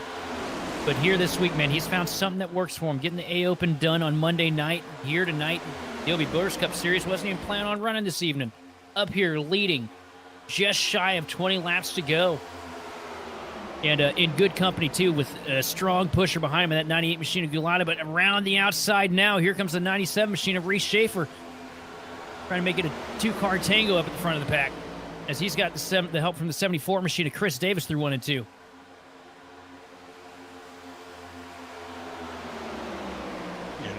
And 97 Reese Schaefer here now in third. Moving up. Here on the outside.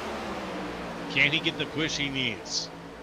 Chris Davis is there, but there's no push. Not yet. Going into out of 3 and 4 here, looking for the tri-oval. Just again, not quite enough speed on the top line to challenge the lead, but they're very, very close. Closer than they've been in a while. And a huge surge of momentum for the outside line. 3 cars lined up perfectly. And it's just going to pull Schaefer dead even with Keegan through 1 and 2 as they got a lap car they got to work past here. The 41 machine of Bryce Rayner keeping it up against the wall, though, avoiding causing any calamity. And a huge push coming from the 21 machine to the back of the 5. That's going to push the entire pack out here in front. And Reese Schaefer, now your race leader. As soon as he can, moves down, takes the lead spot from Keegan Sabilo. Says, I'm going to need that inside line. I'm going to need it right now. And with Reese Schaefer diving it back onto the bottom lane, you see the top line completely stall out for now as these guys try to build back that momentum that they lost, losing that lead car.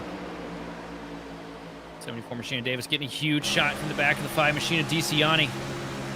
Will they be able to make something happen here at the front? Meanwhile, Sabilo all over the back one for the 97 machine here to try and push him ahead of the pack. Fingers crossed here.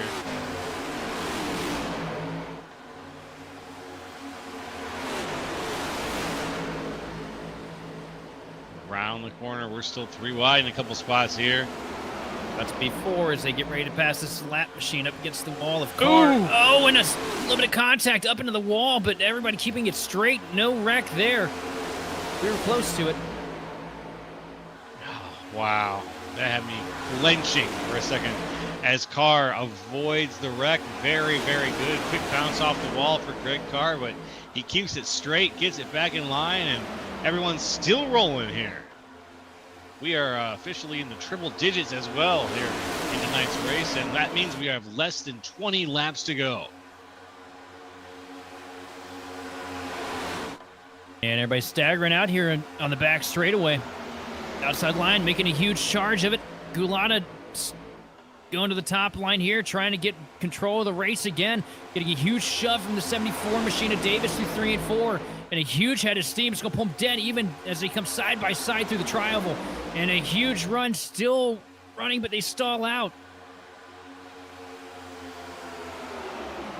Dead heat at the stripe. Reese Schaefer leading lap 102 into 103.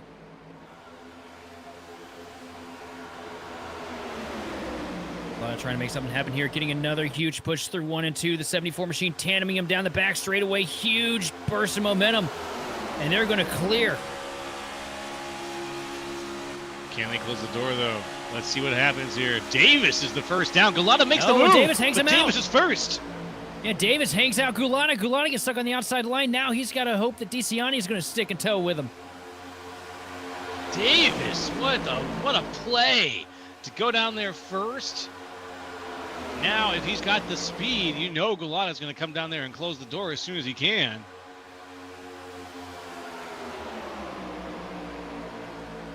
Gulata gets the advantage here off the nose of DeCiani into 1 and 2. But it's not going to be enough. He's not going to be able to clear. Here comes Davis coming back with a huge shove from the 97 machine of Reese Schaefer. Down the back straightaway now. Davis with the advantage as the outside line broke up for a second there. Another huge shove from the 5 machine, though, trying to keep in tow. We're getting to that point now where every run, you got to take everything you get. We're well past the point of lifting here at Talladega. The 5 machine of DeCiani tapers off, trying to cool the temps to the radiator on that 5 machine through 3 and 4. Now trying to put a big run down through the tri-oval. Gets right back to the back bumper again of the 98 machine of Gulata. And Schaefer staying in tow with that 74, trying to push him ahead. Davis leads that lap across the stripe into 1 and 2. It's any man's race, though. Look at that, almost 3 wide situation in the back, but not quite. It's just a wide, 2 wide. What a weird configuration we've got here, but we've got 2 sets of 2 wide going here up at the front. It's nice and tight. These guys are side drafting all the way down, down, down, and trying to steal some speed wherever they can get it. A huge surge for the inside lane. They built a massive run. Now the 74 machine trying to cover both lanes. Davis looks to the outside, trying to pull them in tow, trying to kind of run the old Brad Keselowski, Joey Logano strategy here to keep both lanes in control, but they get a huge run of him here on the tri-oval, but Schaefer gets to the back bumper, giving him another tap, saving him from falling back into the pack. Across the stripe to take 15 laps to go. It is Chris Davis, Reese Schaefer, and Joseph Gulata in control of the race right now.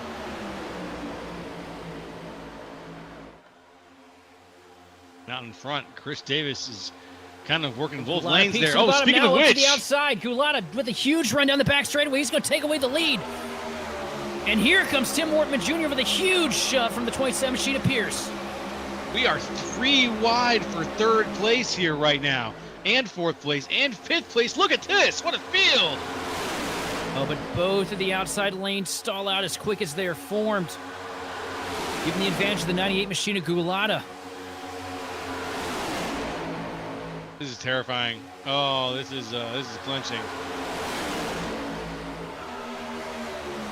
It's a line to take lap 107, fueled in the hands of Gulata and Davis now. And an impressive run from Roger Pierce and Tim Wortman to pick up the track position they need here in the closing laps. They still got a ways to go to get to the front, but now leading the outside lane for both of those machines. They're a lot closer than they were.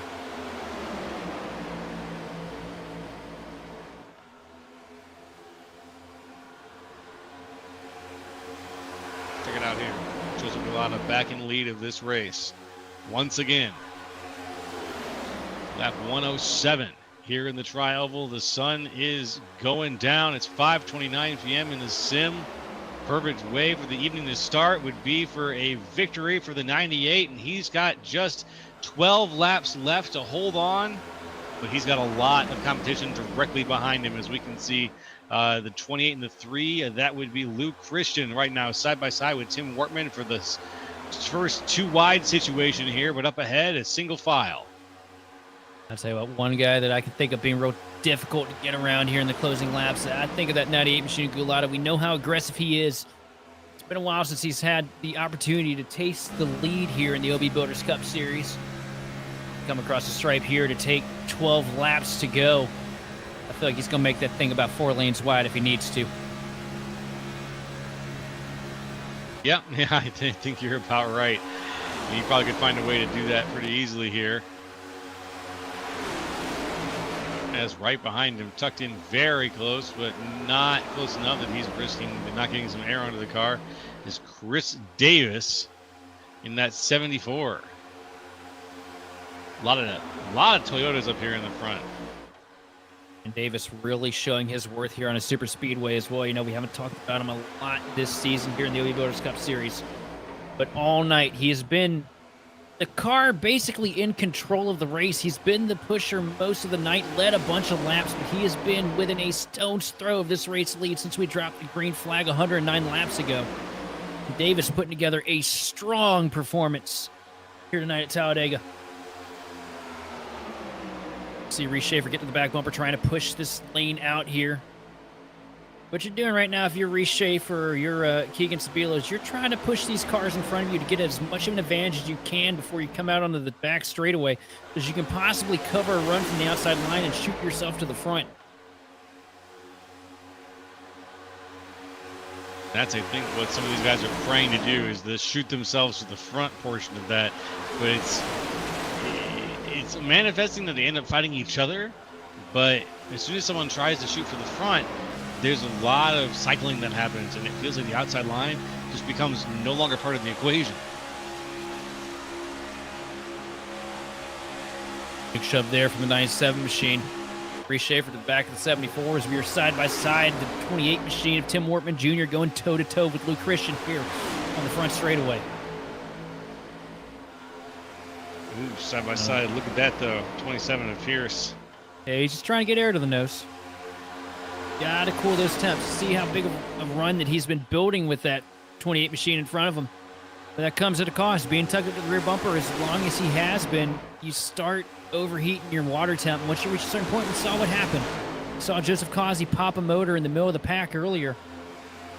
And Pierce not wanting the same thing to happen to him. Too early for that yet. Yeah, it's too early indeed.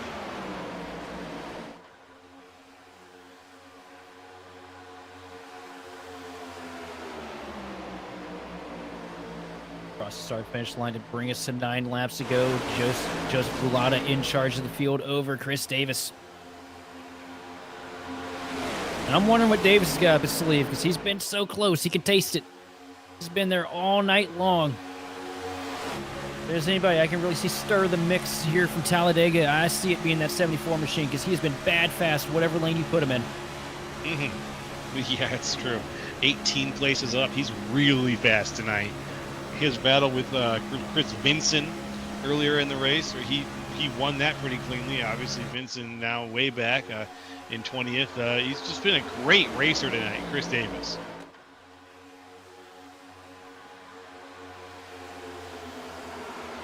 How difficult it is to get wins here in the OB Builders Cup Series. If your name's Sean Conklin, most of the time you haven't gotten it. This is an opportunity to really set yourself apart, get a win in a massive series.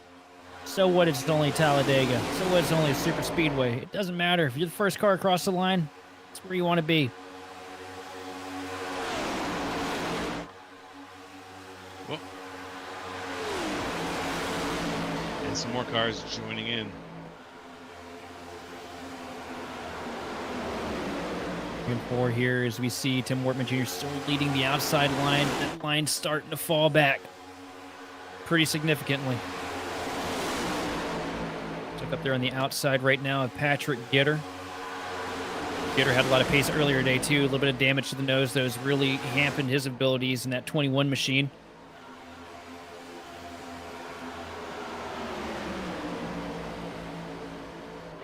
Roger Pierce, the guy that led so many laps early, just one bad pit stop, shuffled into the midsection of the pack, and from there he's fought and clawed, but hasn't been able to find the result he's looking for yet. Yeah, hasn't really recovered from that middle of the pack sort of syndrome that he's been afflicted with here. It's so hard with this package. With this aero system that we got right now, if you don't have friends, you don't have teammates, it's so difficult to get anything to happen. And for Roger Pierce right now, that's pretty much the story, you know, the only Victory 1 car on the track here this evening.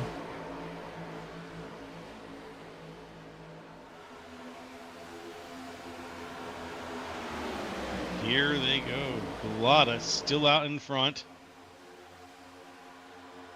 I think we're approaching, if not at, the 5 to go mark here. Just about. Hold your horses. Yeah. It's 6, technically. You gotta do the NASCAR math. Come on, you know this, Joe. NASCAR math. I was just thinking the same thing. I was just checking. We were just checking to see if you were paying attention, my friend. You passed the test. Good job. Dang. Thanks.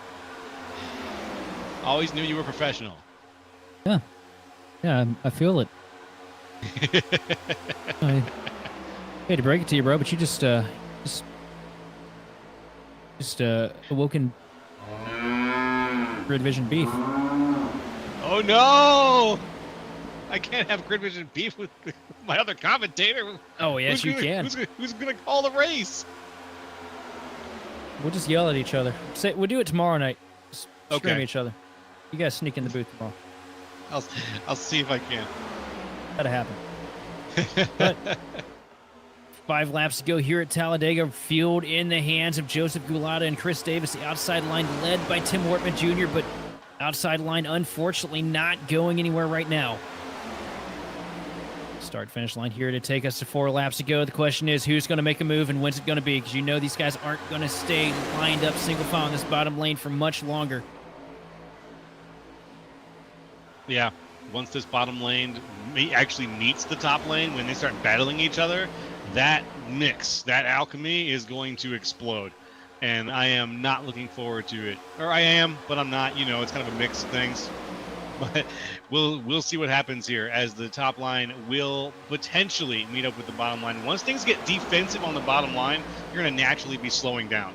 So I want to see what ends up happening. Those moments like this where you really wish Talladega had lights. It's kind of getting hard to see things up here.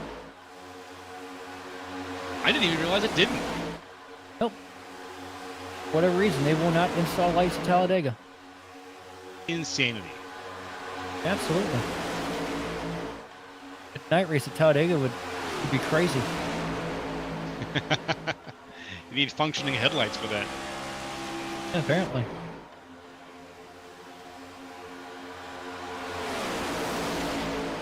On the back straightaway, 3 laps to go. Joseph Gulata still holding the point.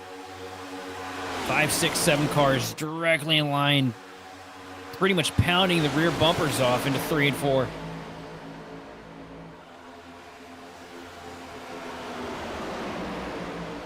Ah, okay. The infrastructure doesn't exist for that, apparently. No power grid for the large lights they would need there at Talladega.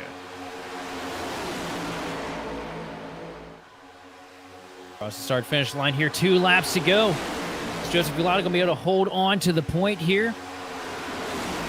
And who's going to make the charge in the back to try and make something happen here in the closing stages? I'm excited to find out here. The upper line is starting to get a little excited. We see some people popping out here. Davis with a big shove forward to Joseph Gulata. Davis is going to make his play any minute now. With 2 laps to go, coming around into 3 and 4.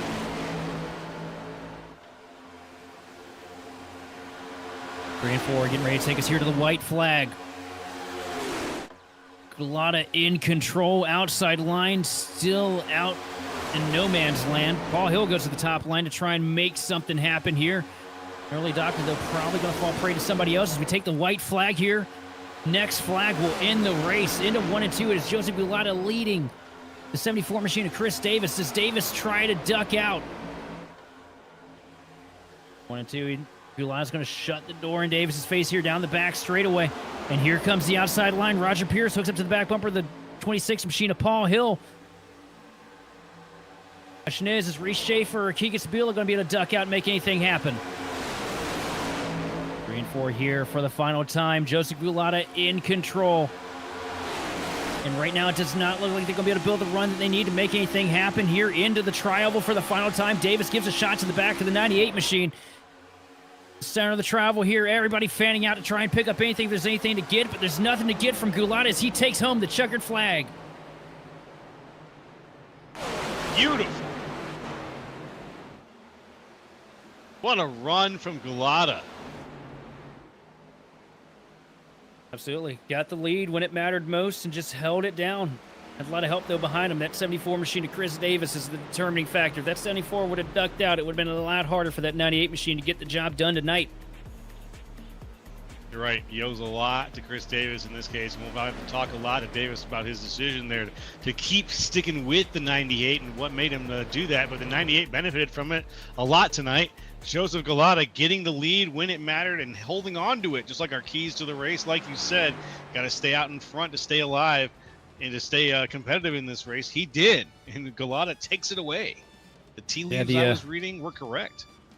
Yeah, with the old keys, you know, it look, you can't win the race if you're not first place. You got to try and lead every lap. That's exactly what Gulata did here tonight.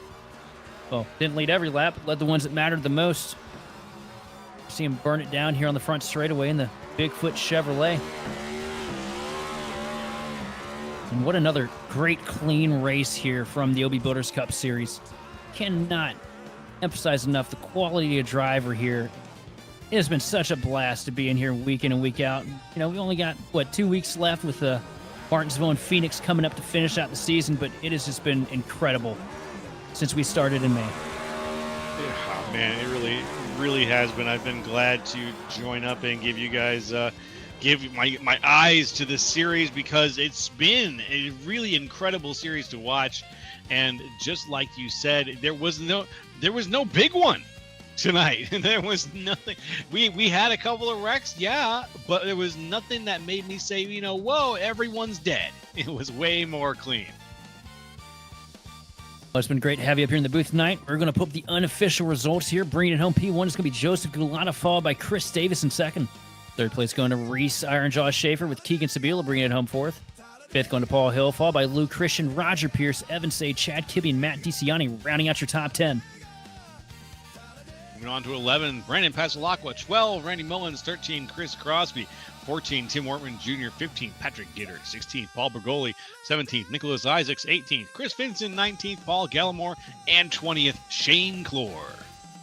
Bringing her home, 21st tonight is going to be the 23 machine of John Bender, followed by Alexander Carr in 22nd. 23rd going to the 44 machine of Russell Black with Greg Carr in 24th. Bringing home 25th going to be Bryce Rayner with Jose Medina in 26th, followed by Keith Long, Josh Schaffner, Joseph Causey. Your fastest lap winner tonight, Chris Hudson in 30th. 31st going to Adam Benefiel with Richard Kleinman and Joshua Hyatt rounding out the field. And with all that done and dusted, we're going to pull up our third place finisher on the evening.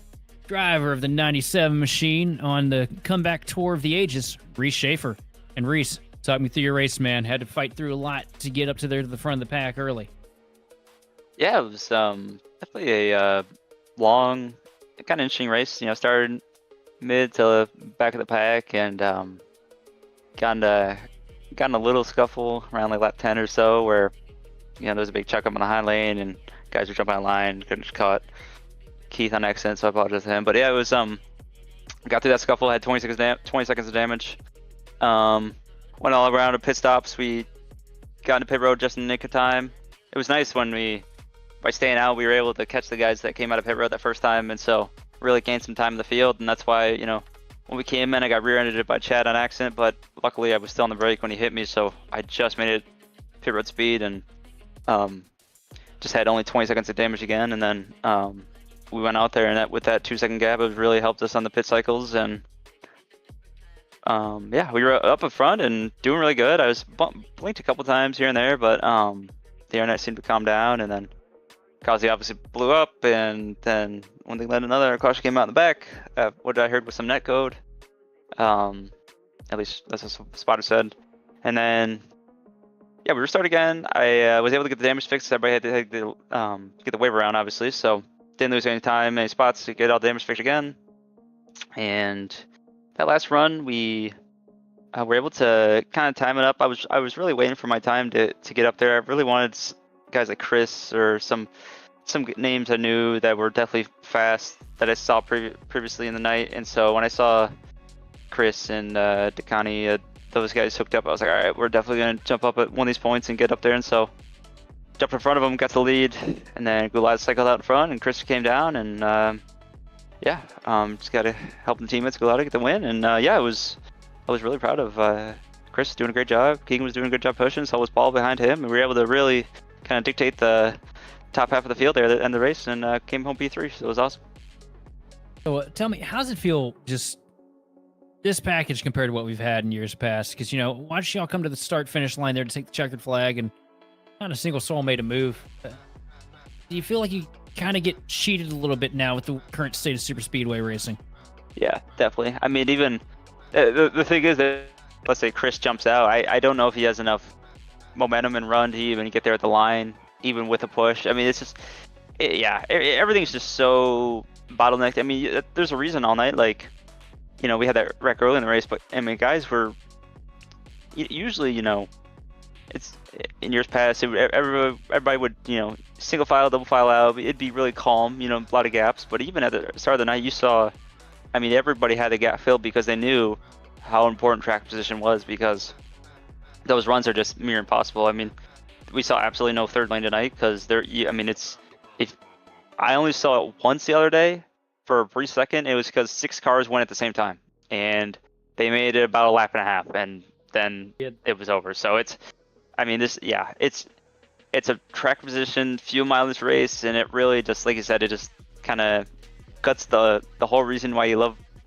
these plate tracks, because usually they're the exact opposite. They're not field mileage and they're not track position. It's, you know, the guy from 31st can have a great 5 laps and make it to the front. Well, in this car, I mean, that's never going to happen. I mean, you got to start at the beginning of the night to start making your way up, and that's what we did. And it was, yeah, like I said, just worked out really well for us, pit cycles and everything like that.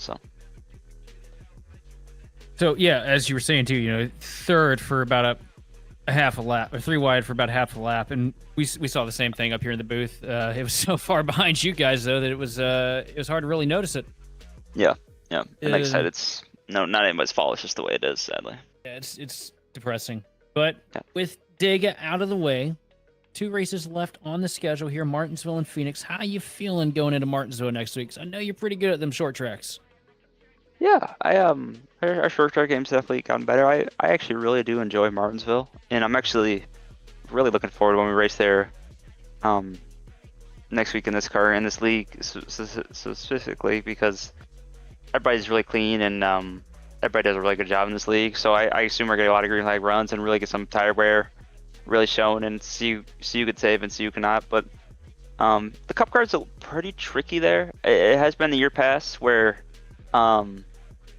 if you're too low coming out the turn 4, you can really spin it, getting off that concrete to asphalt, and then also under braking can be really, if you're not careful, it can block up. So it's I would say in this car it's more tricky than anything, and you'll probably see a lot of guys next week blocking up and rear-ending each other. Oh, and it's not really on purpose. That's going to be me doing that next week. I mean, listen, you're not wrong, but like, 100%. if it was Thanks, on buddy. purpose or not, but it's just this car is a very fine line there, and like I said, our speeds are so low, so coming out the corner, a lot of guys are going to spin. So, I'm looking forward to it. Obviously, it's going to be a lot of the same what we saw tonight. A lot of track position, a lot of hitting up when you do pit and get fuel. You got to cycle it right at the right time, because especially if it's a green flag run, I mean, you're gonna go 2 laps down at that track. So yeah, definitely gonna be interesting. Really looking forward to it, and yeah, can't wait for next week.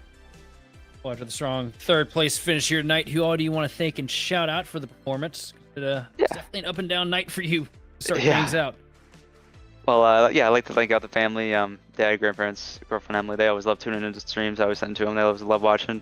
I'd like to thank all teammates, Keegan, Kazi, Vlada, Paul, everybody that showed up tonight, and we had a really good car and a lot of fun, and it was super awesome, and love racing those guys. And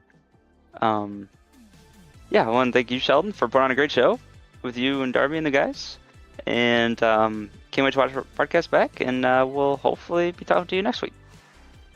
Well, looking forward to seeing you up here in the booth next week. Hopefully get the job done. I'll try. Thanks, guys. And thanks for coming up here. I'm going to hand it on over to Joe LaCastro now with our 2nd place finisher, and I think the guy that determined the entire complexion of the race this evening, Chris Davis. Yeah, let's talk about that a little bit. Chris Davis, can you hear us all right up here? Yes, sir. Hey, all right. Nice 2nd place finish there. You actually led 9 laps of this race. Early on, you had quite the back and forth battle with Chris Vincent before he ended up falling back a little bit. But let's talk about the end of this race, where you, I think, were one of the keys to how this race ended up finishing. What was going through your mind here during the last laps here as you were pushing and really just staying tucked in right there behind Joseph Galata? Really, I was just trying to figure out if I would have any help to pass Joseph, or if I just needed to stay in line there. There's not a whole lot of people in this league that know me, so I don't have a whole lot of friends in here.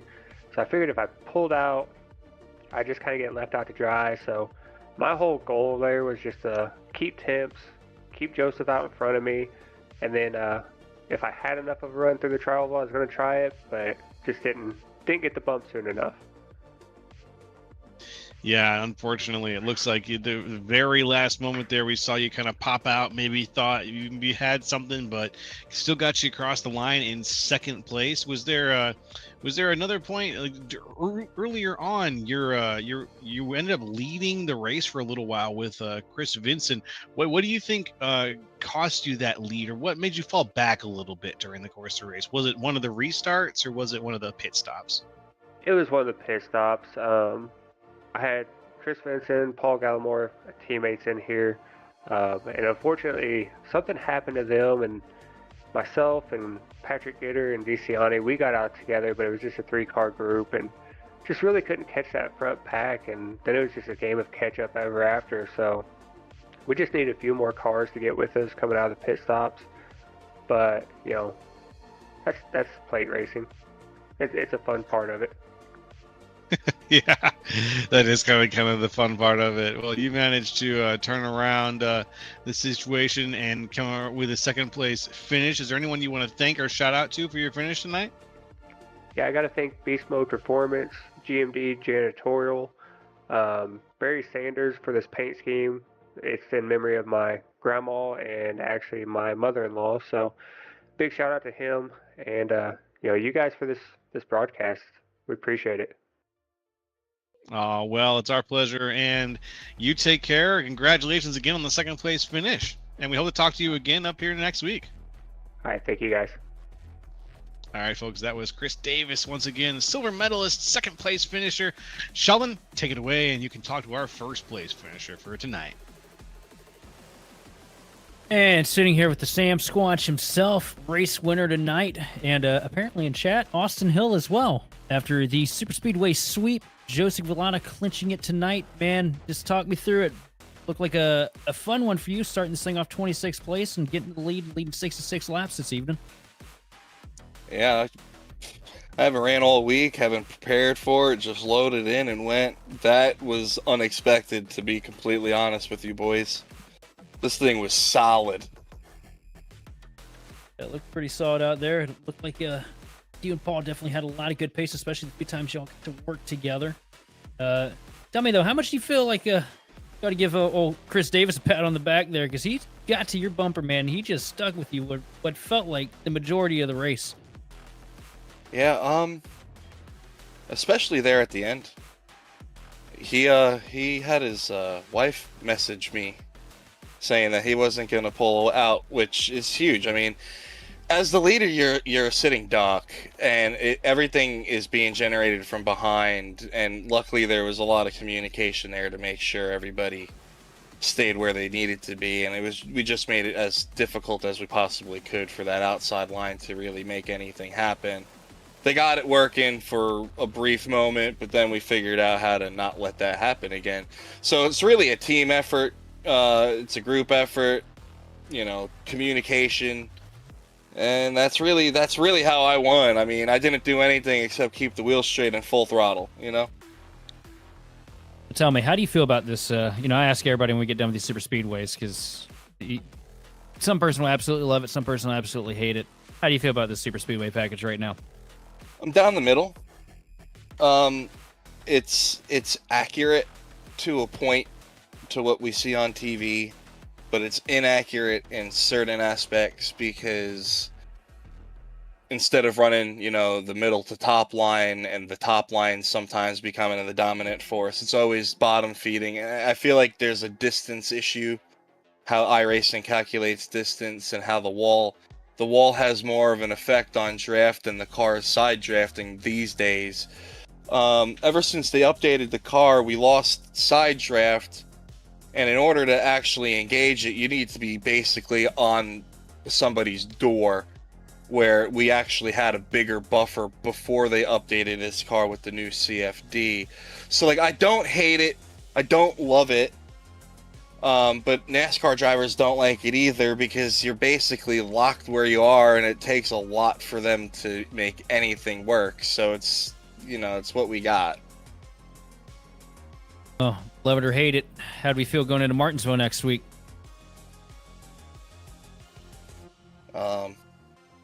I found something with our race car, and I think we're going to be pretty quick.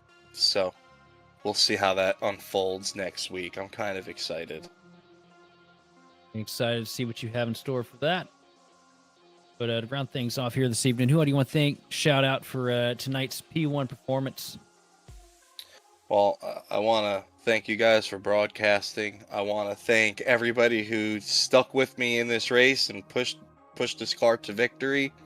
I want to thank everybody at Bigfoot Chassis Collective and all the laps that we put week in and week out to make these cars go fast, the countless hours that we put in. We'd never stop, and we just want to be the best performing cars out on track. So that's really it. Well, man, congratulations on the big win here tonight. I'm sure you're probably going to want to go pass out because the race felt like it took forever. Well, luckily there wasn't that many yellows. No, but it wasn't the yellows. It's just that single file, man. That single file low, I'm dreading it for SSRL Sunday night myself. You kind of get into a state of trance. It's one of those things. my legs started shaking from keeping it full throttle the whole time. Had to, switch between my left and right. I'm a big boy, so I cut circulation easy. So So how's it feel to, an extra one here, how's it feel to be one of like maybe 5 or 6 cars tonight to actually make that outside line work? What was the secret to that? 'Cause I gotta know, because I gotta study now. knowing when to side draft and where to side draft, and having a car that's fast, having a car that's properly trimmed out and set up properly. I mean, that's the trick. A lot of people don't do the side drafting properly, and you could see it. And if you have a bunch of people that are educated doing it, you could get the outside to work. And that's ultimately what it comes down to. And then, making sure everybody behind you stays cool, because it's a cat and mouse game between the top line and the bottom lane based off of cars' temperatures and people having to back off and, causing lanes to stall, this and that. But ultimately, it's just timing when to get on the door and then pulling off to get a little slingshot and hold the cars on the inside where they are instead of letting them go forward. Well, Joseph, thanks for coming up here and talking to us. And once again, congratulations again here tonight at Talladega. Another big win. Superspeedway sweep, I believe, for the OB Builders Cup Series, if I remember correctly. So, It might be. Try not to burn it down too much tonight. You got it, bud. Thank you, guys. And I'm going to send it on over to Joe here for a moment. Any final takeaways here tonight from the racing action we saw? Well, I gotta say it was nice to pick a winner for another night. It was we didn't have the commentator's curse this time, and Joseph Galata coming away with the victory was pretty. Him leading 66 laps of tonight's race was really impressive. And I just gotta say once again to all the drivers out here in the OB Builders Cup Series, you guys put on one heck of a show. This was a very, very good race out of Talladega. Non-standard in the way you don't usually see, with just the right amount of spice. I really had a good time tonight. I'd say I'm going to be bummed in a couple weeks when this is all said and dusted for the year, getting close to that final cut, that final race of the year. And it has been just an absolute blast to be in here every Thursday. Looking forward to continue that up. I mean, come on, we got... I think it was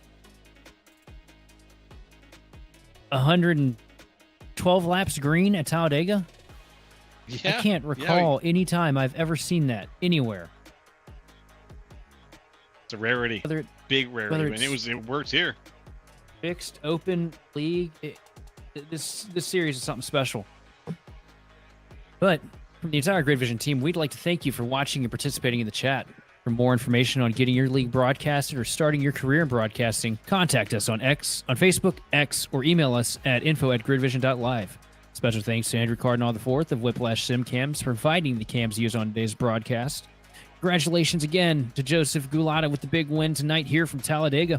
This has been Sheldon Atkins, and I've been joined in the booth by Joe LaCastro and our fearless leader and producer, Austin Derbyshire. And we will see you next time on The Grid.